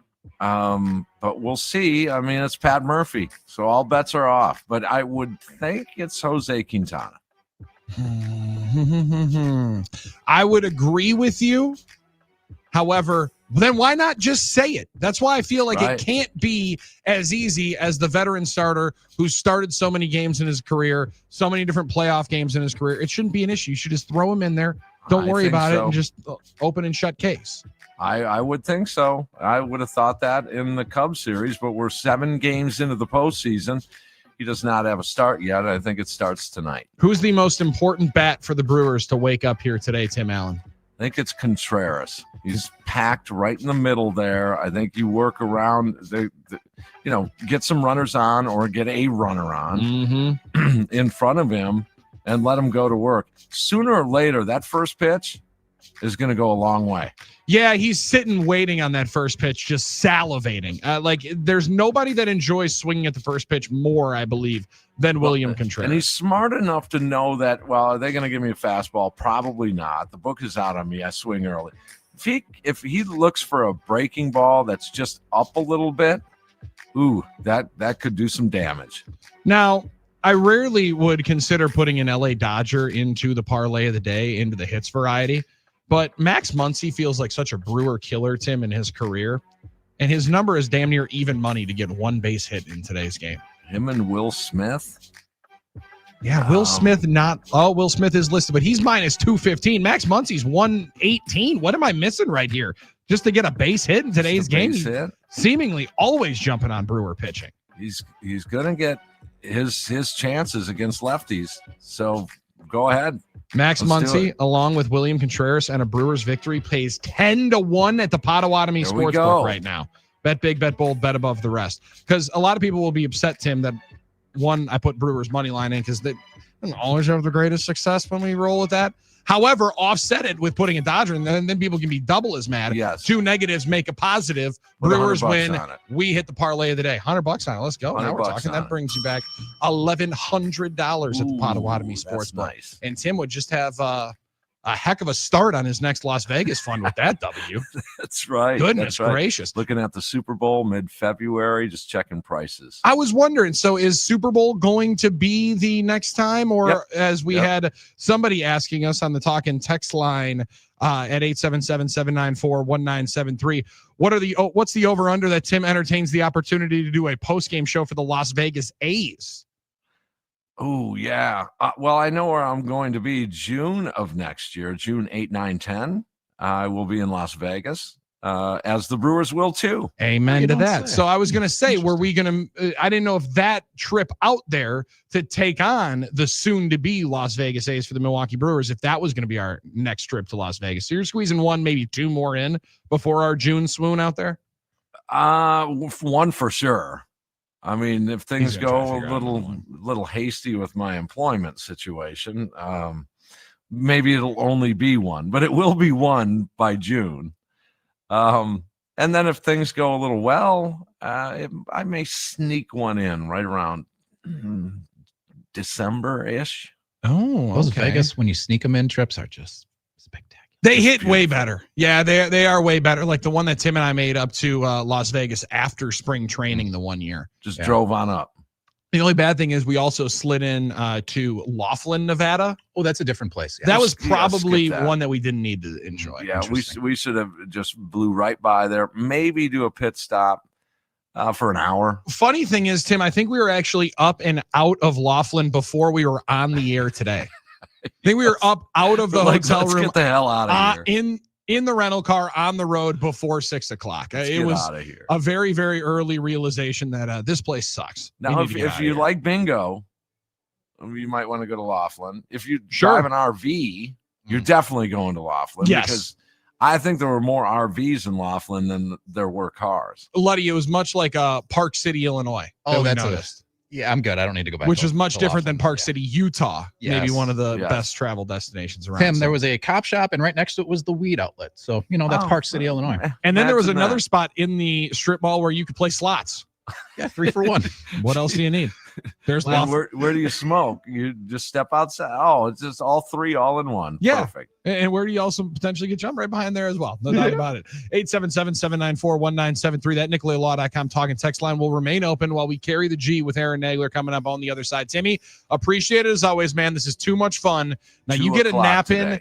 Get your lineups ready for 2 o'clock and then the 5:08 first pitch. 2 o'clock, a special edition of Playoff Push today. We'll be talking Brewers baseball at 2. Tim is on at 2. I'm back live at 9 with Aaron Nagler carrying the G. It's been No BS.